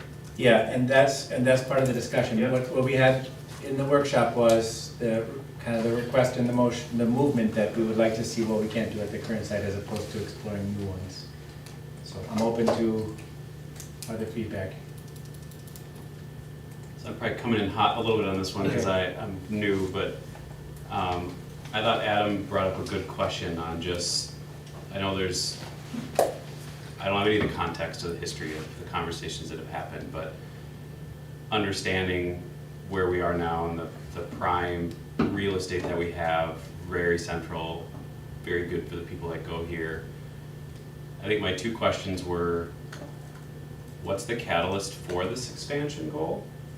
Like, why do we need to be bigger than 543? Just a question. And then second of all, what level of due diligence has been done for another location, if any? I can take those both. So expansion started, and Jeff actually can too because he's got the history there. Expansion started out of the need for more money. So we talk about raises all the time. Our costs are going up crazy now, but our income is not. So it's just a simple, not a simple, but it's an unfortunate reality of schools is that we need to increase students in order to increase our revenue. We don't have another way of making money. So it was done out of finances. That's where it started. As we looked into it, the part that I've been a part of is, we are on average, I think 400, or the number of classrooms that we were surveying were 400 square feet. And charter schools in Minnesota should have 800 to 1,000. Some are even in the 1,200. So we're half to a third the size of the other charter schools. Not that we're competing against, but that other charter schools have access to. This room we're in right now is a fantastic room, and that's why we're in this room. But not all the rooms are as nice and spacious as these science rooms that we have here. So we have some rooms that are great, and some that are absolutely closets that people are learning in. We also have the other one where I've had a number of parents and folks reach out to me and say, I am storing these things for MSA, because MSA says we don't have storage space. So I think space in general is needed. We don't want to expand for expansion's sake, and I think the financial need to expand has been reduced because of our finances, but also because of potential this online learning, where maybe we can start getting some revenue from students that are not physically in the building. So I'm okay from our expansion push just say, let's take another year and keep looking at it. So I think the timing has been less urgent, still important, but less urgent, so we can still scrape by, if you will. But adding more students, the question of, you look 5 years and the target of where we want to add students, we should not be adding any more students right now, in my opinion, based on the fact that we're already shoehorning in the people that we have right now, and really, it's not fair to the students, the teachers, or anyone here, so. Did I So get one part of it, Oh, I didn't get the expansion out elsewhere. We did not look at that on purpose yet. So we were doing it step by step, and the first question we said is, let's not move unless we have to. Can we fit in with, we asked teachers, community, students, everyone to feed in. We got a big Excel sheet of everyone's wish lists, combined that into like a semi-designed document and said, you know, J.B. Bang, who's the one we chose, can you help us see if we can fit this into the current site? And so far, we're pretty close. Not everything, maybe some gives here or there. And the question that we are left with is, given this state, is that good enough to meeting our mission and vision for the school versus looking at other sites? And we can do other sites looking at, people have offered and volunteered, you know, the fun zone or different places are available and looking for owners, right? I mean, so do we push that in a pile and make, so there's those things, or a brand new green space. We have not looked at those because they're so timely.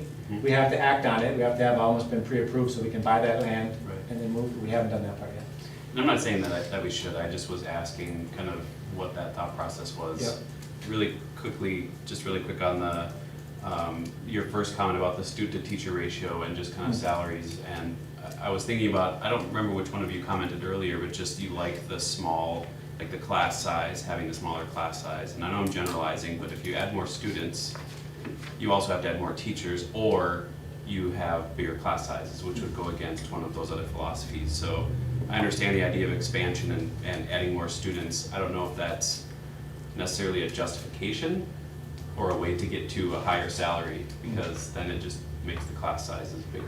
Well, the idea is if we don't expand our space, to add more students, it would go to class sizes. If we expand space, we can still try to keep that ratio where it is. But you'd have to add teachers.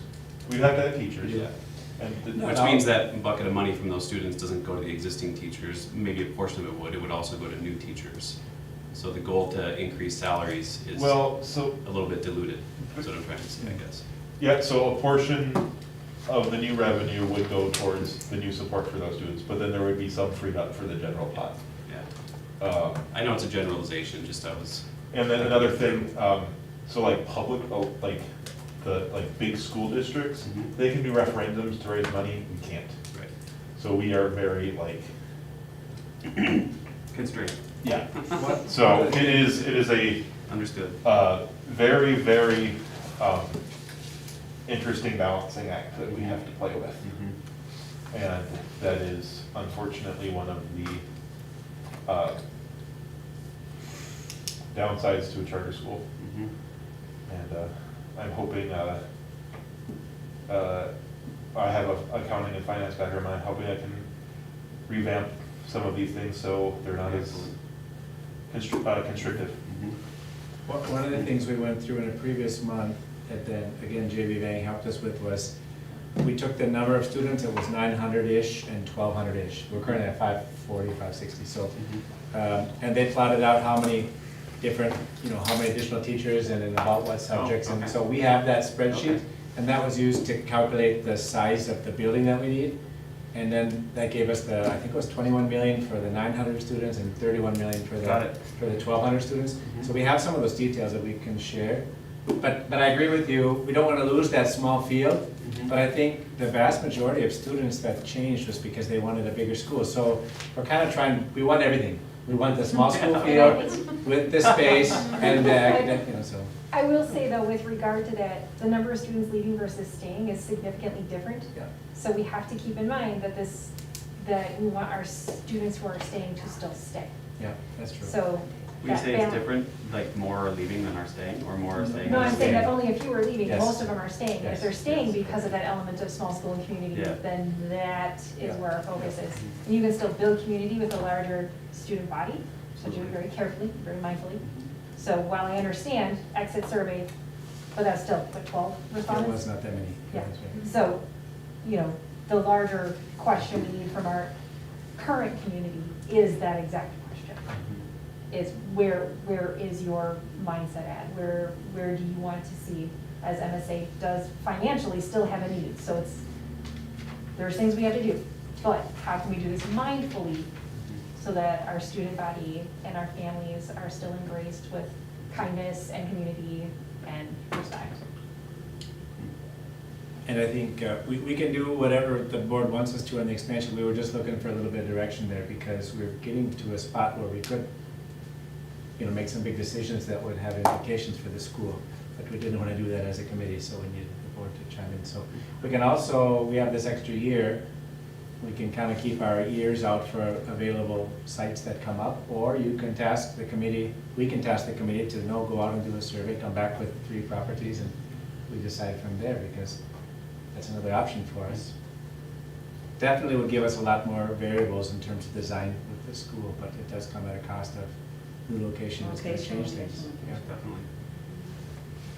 So when you repeated kind of the 3 items that we discussed, that middle one though, I think we should possibly rethink, because if we don't research both options, the moving, and we have to do it, then we'll be 6 months behind when we get there.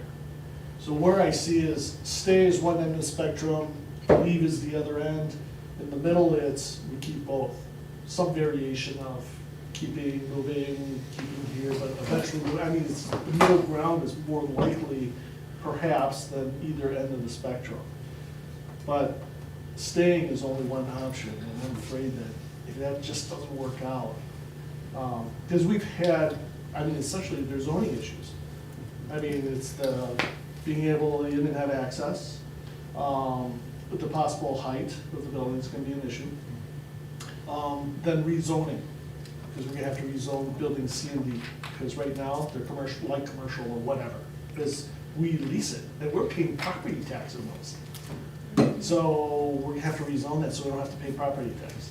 And they're going to be losing, I think we're paying approximately $40,000 a year in property tax. And how are we going to convince the city to drop that?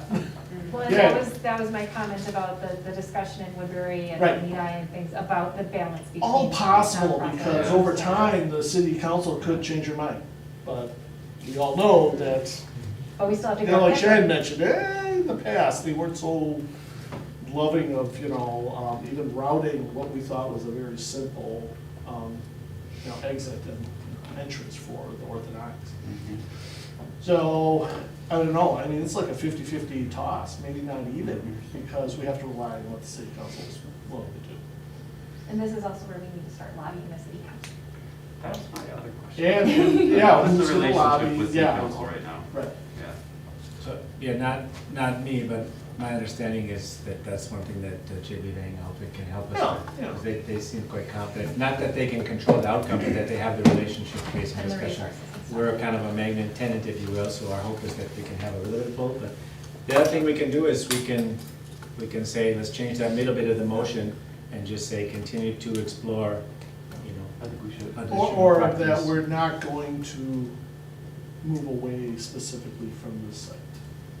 That it is still part of the mix, but in terms of options. How would you rephrase that? I don't know how to, I mean, we're gonna continue researching, all options, whether to stay in or leave.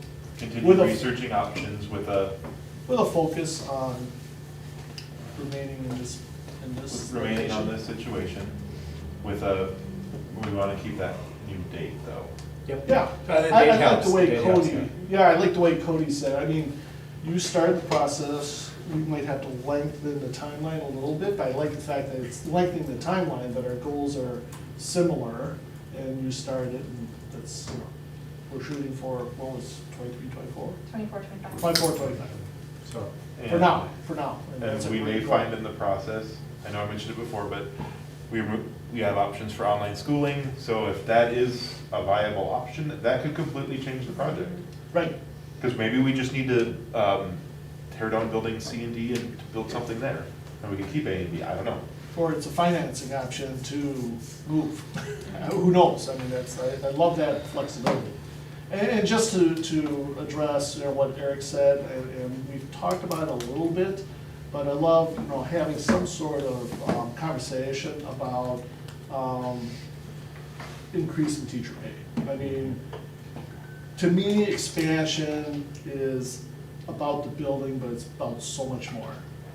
And to build a $30 million project and not seriously think about how to reorganize our finances so that we can address that, so we can recruit better and that the teachers currently get what they deserve and all that other stuff, that's gotta start, we gotta start putting more, or some focus into that right now, early on. And that's gonna affect, Eric, your question about, does it feel right in terms of trade-off and. Well, I actually think as a board, one of our responsibilities is to create that case for change with the community. So as we were going through this workshop, I was reading through the vision, mission, and core values, and there's nothing about growth in there. Right. It's about community. It literally says small class sizes and a small school feel. So if we want to change our values, then that might adjust how we might look at this. But within the core of our values, how are we looking at this, and how do we ensure that the community feels brought along for the ride? And we're kind of crunched for time, at least until after we start classes in the fall. But we put off talking more about strategy.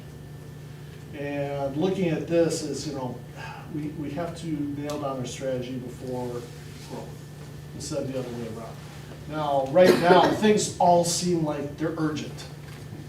I mean, and the problem is they are. I mean, every minute that goes by, there's an opportunity on a piece of property, would have been great. But to go jump after a piece of property hoping it'll fit our goals or mission or vision or strategy, then it's a little risky. So it can take a little time, and we don't have to stretch it out, but continue to look at strategy. So then, how would you like the motion to be amended? Or would you like to keep the motion? So I'm hearing. I think it's the we middle keep- piece, right? Yeah, we keep the same, so task the expansion committee to target, move-in date of 2024-25, exploring options, I guess, of both existing site and alternative sites, right? Or a combination of both. Or a combination, and utilizing JV vein services. So that would be the current direction that we give the expansion committee. Okay, so I have amending the motion, that that the board will task the expansion committee with a target move-in date of 24-25, exploring options of expanding on-site or moving, or a combination of both. Is that all? And to utilize. The JV vein, and utilize JV vein services. So I think I'd like to sign up for this committee. Yeah, we need, to be honest, we had a lot of interest at the beginning, and then it kind of waned over the past month or two. It's been few and sparse, so we need more help. I'd be happy to. I was gonna nominate you. I don't know if it works Please with do. committees, but. We have a meeting this week. Okay. I'm in. Okay, So, good. so Dan, you are motioning to amend. So I correct? motion, can I get Annie, are you I'll give a second? second it. Okay, great. So all those in favor? Aye. Opposed? Abstained. So motion passes 8-0. Thank you, guys. For help on that one. So that was expansion. Next up, interim director / assistant director. So this was put on here, a few weeks ago already, and now I'm just pleased to announce that we have, you should have seen an email as well for those watching, but we have Mrs. Cecilia Dodge joining us here on June 28th. I understand she's watching on YouTube tonight, but couldn't make couldn't make it in person here, but we're looking forward to her joining. So I believe met with the co-directors today, and I have a meeting with her on Wednesday. So we're kind of getting her up to speed, and she'll be starting next week, officially, but she's been gracious enough to kind of get caught up on things in the meantime. So that's it for that one. Questions? Budget, Cody? Okay, on page 98 is the latest version of our budget based off of our the major change was the staff members we have hired or have contracts for.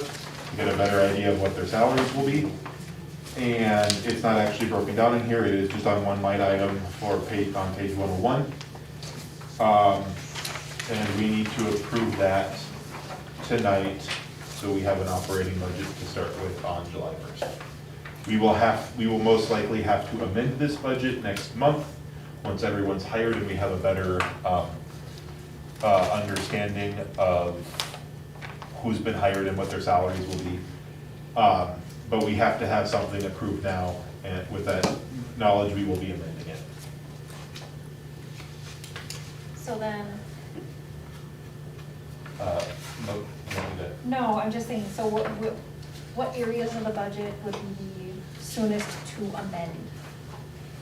most likely line 100 and 200, because those have to do with the hiring of the staff members we still need to hire. Yeah, because you would need to see the years of experience and degrees. Right, and then, Same with benefits, and that would include PTO, correct? yes, is there another third line item for that? I just see benefits, but maybe I'm just missing. I thought PTO was part of benefits. I think PTO. Oh, and then, in our revenue section, the state senate or Congress or whatever is still debating the budget for next year and what the percentage growth Yeah. rate will be. So that one will probably, hopefully will be settled by July. So that, if that, we're assuming 1.5 and, hopefully it's a little higher. Yeah. Yeah, I thought they were looking at the per pupil funding at a potential increase. So we did take what we thought was a conservative number there, so we're hoping for a bigger number. So that will probably be updated as well in July. And so then. And most of the other line items were just historic, not last year, or this current year, because that was a COVID year and everything was off whack, but most of other expenses were just based off of historic usage. Gotcha. Okay. What about questions that were in your finance meeting notes? Were you gonna talk about that here, or? Yeah, I feel like I. Got them all.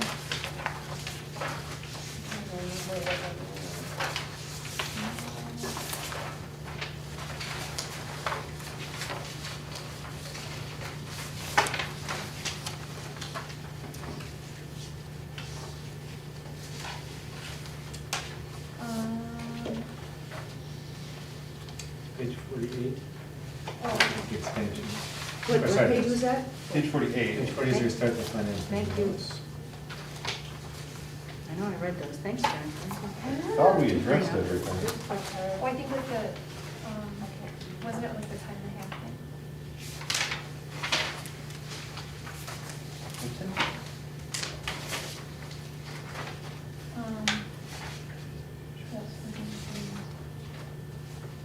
Does the board actually need to approve it? Oh, yeah, Cody will bring it to the board, it says on page 50.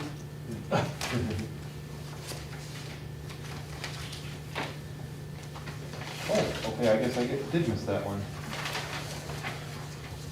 So there were questions were brought up about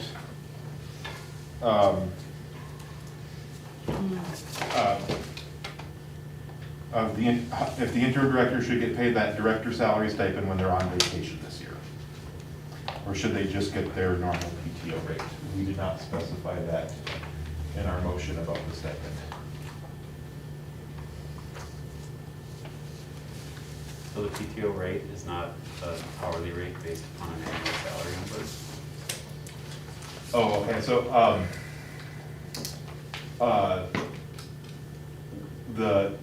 currently, our director is on administrative leave, so we've shifted their duties to the two interim co-directors.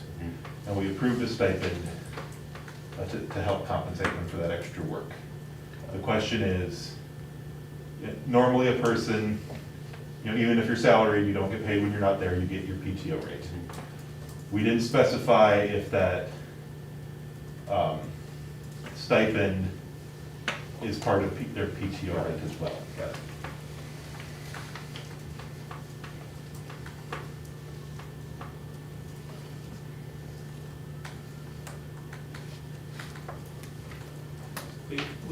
We had, I just mentioned, we had some separate meetings, and my thought, the intent was, we were paying extra because extra work is being done. So it was like, here's an extra, whatever you wanna call it, stipend or what have you, and that covers all this extra work.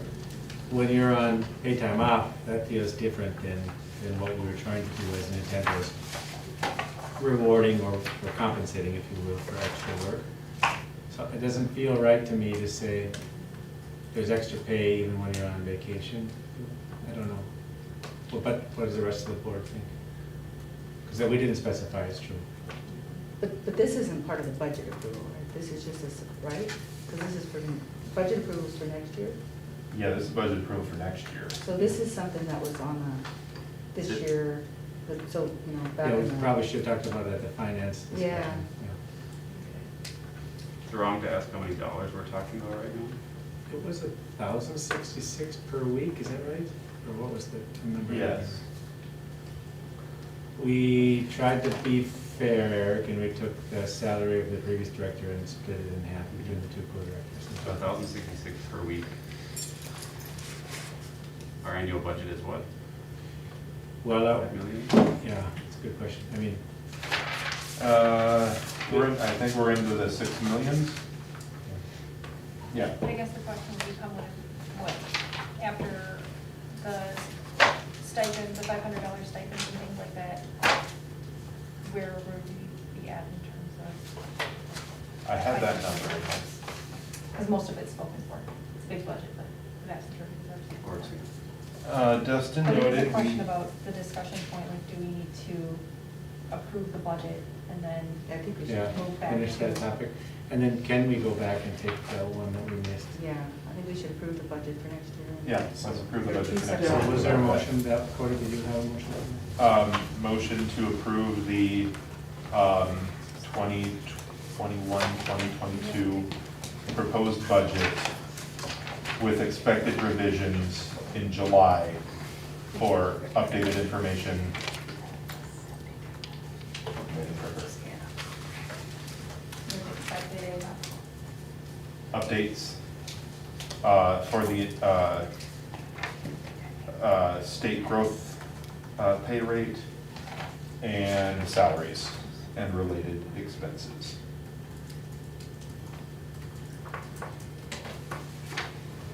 okay, sounds great.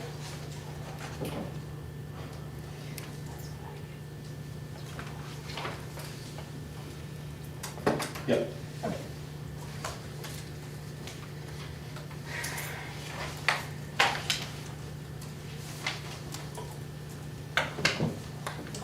So did we get a second? Oh, I'll make a second. Annie can second?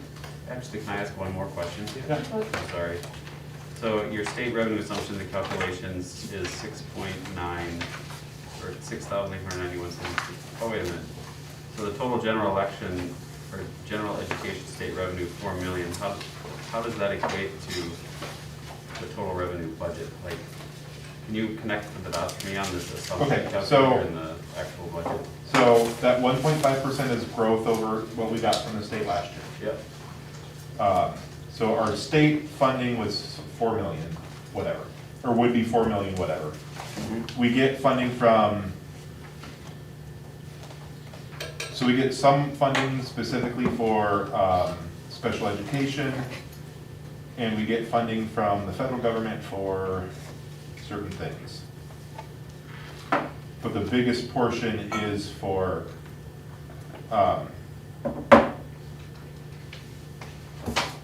just a second. So we get the 4 million from the state. We'd be getting this building lease aid revenue is 853,000. Long-term facilities maintenance revenue, 77,000, and then special ed. Oh, I get it now. I see Yeah. how- It continued on to other pages. Yeah. Oh, there we go, it breaks it down on page 100. Yeah, now that makes sense, thank you. I mean, it's usually seeing the whole spreadsheet, not broken down into. No further 5 questions, different Your Honor. pages. Yep. Now it makes sense, thank you. All those in favor? Wait, just a quick question. Oh, sorry, go ahead. I was trying to follow your answer to Eric. So at the end of the day, what does it show, I mean, are we running a deficit? Oh, bottom line, Yeah. page 102, 16,000. annual surplus 10,000, basically 10,500. That's impressive, that actually happened. And that includes the stipend, That's, the stipend payout, the $500. Or is that last that year? was last year. Oh, sorry, it's in the wrong, two different budgets. I think the stipends are paid in the next fiscal year, but they come out of this year's budget. Yes, I think that's where I got confused. That's very possible. I just, So they're accrued already? They will be accrued this year, but they will be paid next year. Makes sense. So this is all inclusive of at least the conversation having to do with, of course, our interim director, but also our assistant directors. So there are, I mean, I know there's some question on, so it's, continuing question on what we're gonna be able to pay them, but how much leeway do we have in that conversation? so, this budget does include the salary for our new interim director. And we use the dollar amounts for the last 2 assistant directors, just as a placeholder. And then, we also use salaries for, the teachers that were leaving, that we're replacing as placeholders. It should even out. Right, I mean, there are gonna be some that are a little higher. And Some a little lower. Right. So that's why, next month, if we get all those, or once most of those positions are filled, that's what I'll be coming back with for an update. Makes sense. Any other questions? Can you just confirm in your motion, does it have the statement that you'll revise once we have? yes, I think motion it's a to approve the revised. 2021-2022 proposed budget with expected revisions in July Okay, thank you. to state growth pay rate and salaries and related expenses. Seconded by, was it Annie? I second one. All right, all those in favor? Let's do it. Aye. Aye. Opposed? Abstained, great. So now, how do we go back? Robert's rules, experts, we sort out the, do we do that one now, or do we take it later? It would be nice to have it cleared up. We had the question that we should have covered in the finance update, we missed it. All the way back to 9, Actually, there are a couple questions. in the page 50. Yeah, I'm looking at page 50, there seems to And be 51. something embedded in number 3, at least, payouts for extra duties, did we iron that out administratively, or do we have further conversation here?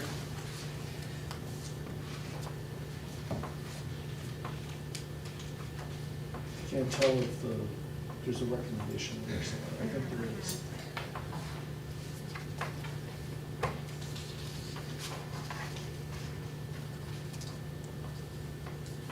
But anyway, let's go back to the original PTO question that you presented. I worry that there's a number of decisions that are kind of being asked to be made that aren't on the agenda. I think that's, would be my concern. I mean, not that, they gotta be made, but I don't know if they can be made tonight based on that.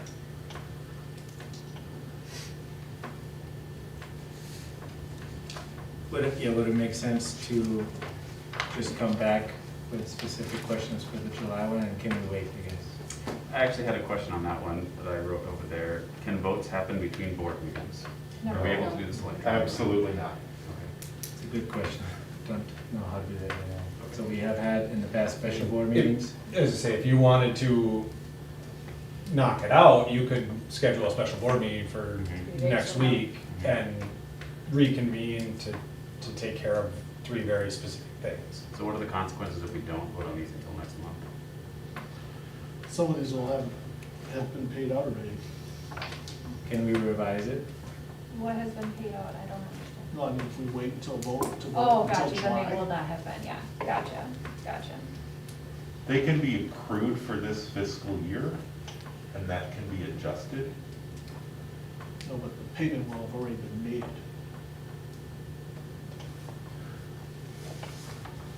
We're talking about the PTO. Yeah. There may be some of the other ones, I didn't get through some of the detail.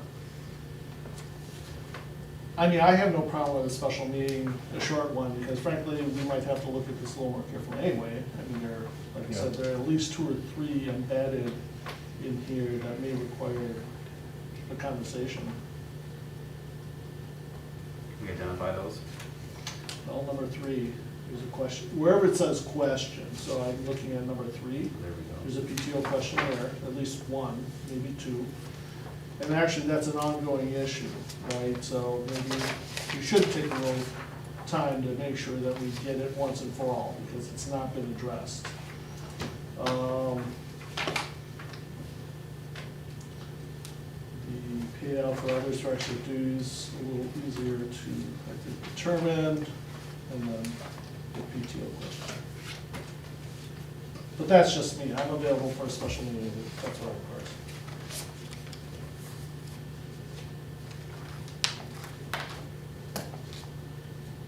Well, if things have already, if things are already gonna happen before our next meeting, then we should probably have a special meeting.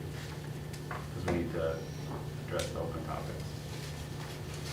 I guess it would be easier to pay more later than it would be to ask for money back. That's Right? true. I mean, just to be fair, too. Yeah, to be, I mean, I would rather that people get more money than to ask for money to be paid back in. So there's 3 specific questions that I feel now we're not prepared to discuss. So the question is for everyone, I mean, What are the 3 specific topics? So So is it right the part-time position to assist Joelle? Am I reading that number 3 Mars coordinator part correctly? Well, there's the PTO question for her also. No, those aren't necessarily questions to be brought to the board. Those were, someone asked that question at the meeting. So these are just notes you're saying? Yeah, these are just notes. So the how many- actual yeah, how many board are question is- administration and how many are board? Is specifically that one, right? The only one is the one about the interim director PTO. So on page 48, there's a question about activity funds, having open balances. That is That's on the agenda. It is, Yeah. okay. So the only one not on the agenda is the PTO one. Yes. And then the only other question, Tom, have you had a chance to check in on the summer school contract question? Taken care of. Taken care of? All right, Yep. sweet. How many can, just a question, how many can we ask Mrs. Dodge to help us with from the administrative side?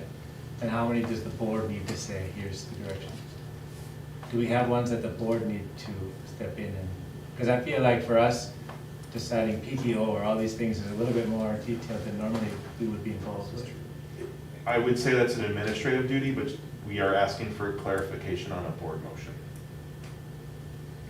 No, we're talking, are you? I'm talking about all Yeah. 3 questions. I'm saying right now, I think the only question that is actually the board question right now is the question about the interim salary on vacation. So if we take that one, we can avoid a special meeting? But I don't see a space on here that In the agenda. has it. Correct.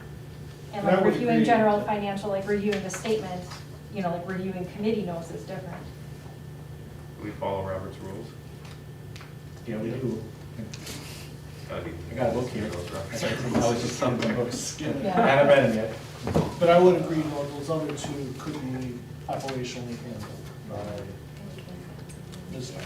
I thought for some reason that they were here, maybe I'm just.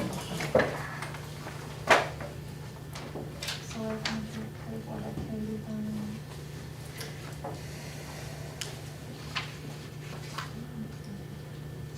I thought I put everything in there. I don't know if it was just because everyone can go in and edit and something got lost or. Okay, so here's a question, the answer might be yes or no or easy, but the question would be for you 2, are you requesting that additional pay for PTO during your PTO? Because if you aren't, then this is a non-issue. If you're requesting it, then you can have a special meeting and decide. So we, like, for me, I'll speak for me, I took 2 half-days off on different weeks, so in those half-days, I still did 4.5 days of work, working nights and weekends. It's not like either one of us have taken a week off vacation. So that's where it gets a little gray. Like, is the stipend for the week, or is it daily, is it hourly? I mean, it was passed as the motion was so much per week. Mhm. So are we taking vacation? No, I'm not. And Cecilia starts on Monday. So, So the answer is yes, you're requesting the additional, or you're not taking PTO, or, I'm sorry, I kind of missed that. I took 2 half-days. If this is gonna be a big deal, don't pay me for those 2 half-days. Did I do the work? Absolutely, because we were working nights and weekends. But this seems to be a long, drawn-out discussion over a vacation that we haven't taken. So that's where I'm a little confused as. Well, And was it on my schedule to take it? Absolutely. I'm throwing away, I have 10 summer PTOs I'm not using because of the situation. And I don't get paid back for those. I appreciate that. So- I think a lot of people are doing that also. So, I mean, that's the reality of our situation, Yeah. so. Do we need to have this vote? For me, no. I would say that neither Shannon or I brought this up as a point of concern. It was somebody else that brought it up. So, yeah, I mean, So are you asking for it because whether you brought it up or not, we want to be fair also. So if you had that expectation and we did not, then we ought to settle it. If you're saying now, and you're being gracious and saying, hey, you know, this is not worth this conversation, we're not gonna have a special meeting, we appreciate that also, but that's why I'm asking you. I mean, no, I guess I have not taken any time off since being appointed interim director. For my specific case, my last day of employment, well, I'm going on PTO on Thursday and Friday this week for the remainder of my contract, so should I be paid for that? Objectively, probably not. So I guess. It's, so it could be a non-issue. So it's a non-issue. Okay. So the motion that we had before would Then stand. I guess but then I would expect to receive the stipend for the 3 days this week and not the full 5. Yeah, I think that's consistent with what we said. Yeah. I do think this is a broad thing. Over the last few months, we've been flying by the seat of our pants. We need to have some kind of protocol in place that answers at least a framework for some of these questions. But that's a future process. But we may also, I mean, we were all learning, and it was a unique situation, but I feel like bringing every one of these things back to the board maybe doesn't make sense too, so we can kind of put a guidance out, and then we can assign some folks to say, please handle the details, not that this is trivial, but there will be some things that we didn't think of when we made the guidance. And I think the guidance was to help and support, because we appreciate all the help that you guys have done, but we didn't think through every particular situation and scenario, and that actually needs to be thought through, because somebody needs to write a check, right, for how much? That's a good question, so. Yeah, I think it's right to say thank you for your honesty in this conversation today and for your willingness to just participate, because this was a little uncomfortable. So, thank you. So if we can leave our previous motion, then I think we're still fair with Robert's rules. And, Yeah, and I think, I guess, for a point of clarification, is that the motion was to begin the stipend pay on that, for that first full week? Yeah, I believe so. We put a Yeah, specific. we did backdate that. Yeah, we backdated it. But we did But not. we did not receive that stipend. It was given to us for only 3 of the 5 days that week. Even though the motion does say that it started on that Monday. The first, The very first yeah. week. Yeah. The very first week, the motion was for Monday, the 20, whatever that Yeah, I Monday can look was. it up, but we backdated it. Yeah, we I did can- backdate I can it. definitely Correct, look but it we up. did not receive the stipend for that back date. you Okay. should. Okay. So, You definitely That should. needs to be cleaned up. okay, please, let us know if there's any issues with that. Okay, good discussion. Then are we looking to move to G, carry forward utility funds? Yes. So, currently, a previous board made a motion to not carry forward activity funds. I want a motion, should I just make the motion, and then we can discuss it? I'll wait until Michelle's ready. I was trying to just double check that other motion. I know that we backdated it, but I just wanted to be able to confirm. We did back to that. Yeah, checked it many times, but I just, Okay. you're all snakes. Okay. So I'd like to motion to allow carry forward of 2020-2021 activity funds, fund balances to the 2021-2022 school year, because of the COVID. COVID restrictions? Restrictions, there we go. Because I believe that's the case, that they had funds to use for, They had funds this year, Activity, they couldn't get matches, to them because of all games, our things like that. restrictions. So this is a special case for this year because of COVID. So big party next year. but I just want to make sure, so the activities, they had money for like busing and their games and stuff, but they didn't have the games, so now it's just sitting there. I can second, so then let's discuss. Yeah. What page? I'm lost. I know I that saw there's a a chart. 62 is where it shows the amount of the fund balance. So why that was the way it was in the past, so this is 35,000. As much as I would love nothing more than to pass it all on, if they spend all of that money next year, we don't have that in our budget. Our budget has an extra of $10,000. The money doesn't actually travel from year to year. It's monopoly money. It's gone. This 35 would have to be absorbed by next year's budget. That is why the board switched it years ago. As much as I'd love nothing more than to pass that money on. We You can't only- really carry it forward. So You it's only not take- like He's taking sitting in from the somewhere It's bank. not city, it's monopoly money. It's gone. It doesn't sit in the bank. It goes away. It goes into our savings, our fund balance. It's still the schools, but we can't access it. So that 35,000 would have to be absorbed by next year's budget, if they spent it all. Which they might not. I thought Dustin said something about being able to, Or 33,000. there was a way to carry it forward that it wouldn't impact our budget. In the past, we have not been able to, according to Judith, who we worked with for years, said we cannot. Just a question, can we pay back the people who couldn't do their activities? We always do pay back people who don't do their activities. So where is this money then?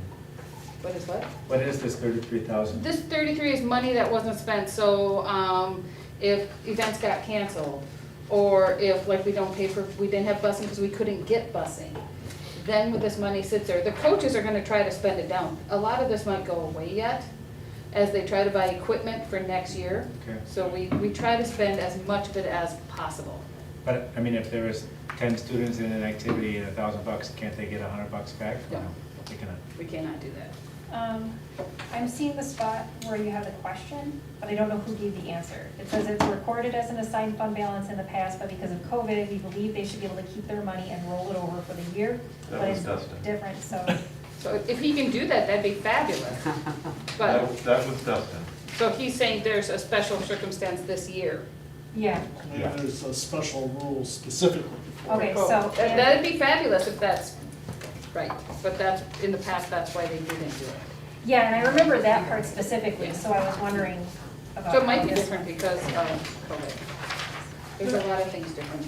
Yeah, I know they've made some exemptions for other things. I didn't realize it's 33,000. Like when they would let people transfer money between line items until December. Yeah, Like they were a little just more- because schools didn't know necessarily. Yeah, how they're a they little were more wiggle spending. wobbly.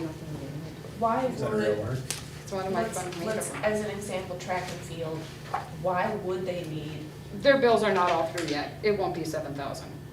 but why would they need 7,000 So how, carried over on top of what they'll make next year? Right, so- I don't think they need that much money. so where Do that they? money comes from? Is that what you're asking me? No, No, where's it going to? No. Next year. so if they have the 7,300 and it carries over for next year, and then next year it's a full season and everybody sends in their fees, I don't know if they'd ever spend that. Well, What? it's for, so some of the school, clubs get funding directly from the school, or from, Their Fees. monies are from their fees or fundraisers from or dance. fundraising. So like student council, they do their own fundraising. If they Okay. don't use their money, we take it back from them. Okay. So that's what we're trying to Track would address. buy new uniforms with a chunk of $7,000. So since they Okay. generate their fees from, or their revenue from fees, there may be a. And they will try to spend some of it down with more equipment, with other things that we need. So the coaches are always trying to spend it down this time of year. So I'm not clear on our options. Can we roll it forward or can we not? Justin gave us the indication we could. And we want to, that's what we want to do. That sounds If we good. can do it, then we'd want to roll it over and not put it in the fund balance. If COVID allows us to do that this 1 year, yes. Okay. So can we do that, amend the motion and say if allowed, we should ask?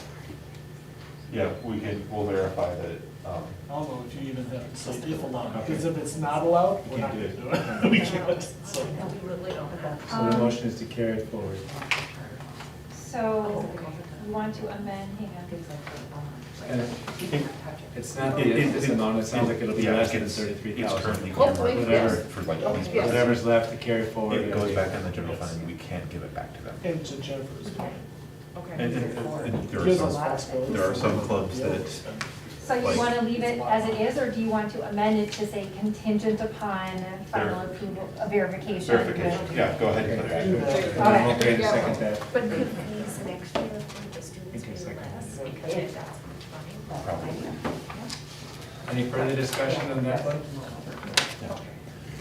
Want to read it one more time, Michelle, for everyone? What is the name of the accounting firm?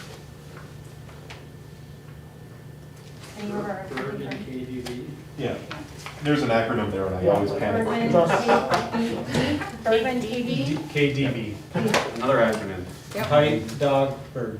That's so much more helpful. Yeah, because I No, couldn't I said understand that. a word you said. No. It's V, right, as in Wait, Victor, not V as in Is that bird. clear as clearance? Roger, Roger.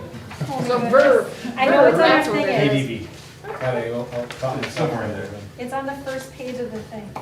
I know what I need on my promise. Bergman KD. K D B.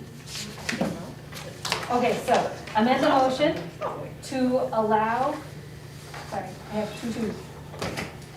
To allow carry forward of 2020, 2021 activity fund balances to the 2021 to 2022 school year because of COVID restrictions, contingent on verification of Berman KD. I don't think we need to say because of COVID, I think we just need to leave it, because then if there was, Well, we're not changing it permanently, that's what that's there for. It's oh, only gotcha, 1 year. gotcha. Because of COVID restrictions, contingent on verification by Bergman KD. Yep. All those in favor? Wait, we need a second. I seconded it, sorry. Even the amended one. Okay. Okay, those in favor? Aye. Opposed? Abstained? 8-0, Michelle. Thank you. Solar contract, Cody. We did discuss this at the workshop and decided that there were some issues with the contract as written. So I was going to follow up and get some of those clarified before approval. So I am making no motion to follow up with that. Thanks for looking into that.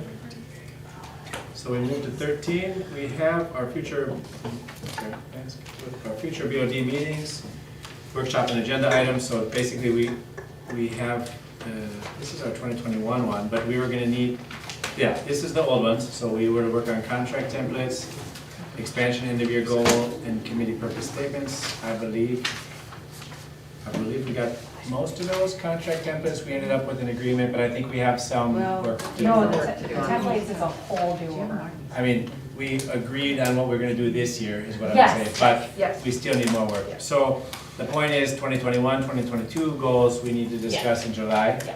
and probably some of these will carry on. So expansion has got some more clarification tonight. Contracts, we need some more work to see how we wanna replace that. Committee purpose statements, probably, maybe not, but I know we need some work on our mission and vision, and we pushed that off on purpose, so we can probably bring that one back again as well. So more to come in July. Questions?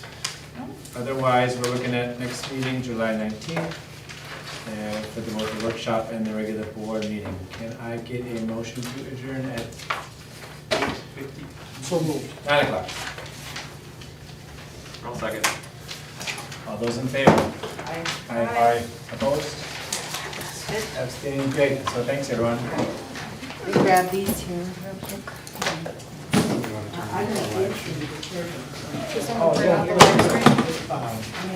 Just a minute. I think you want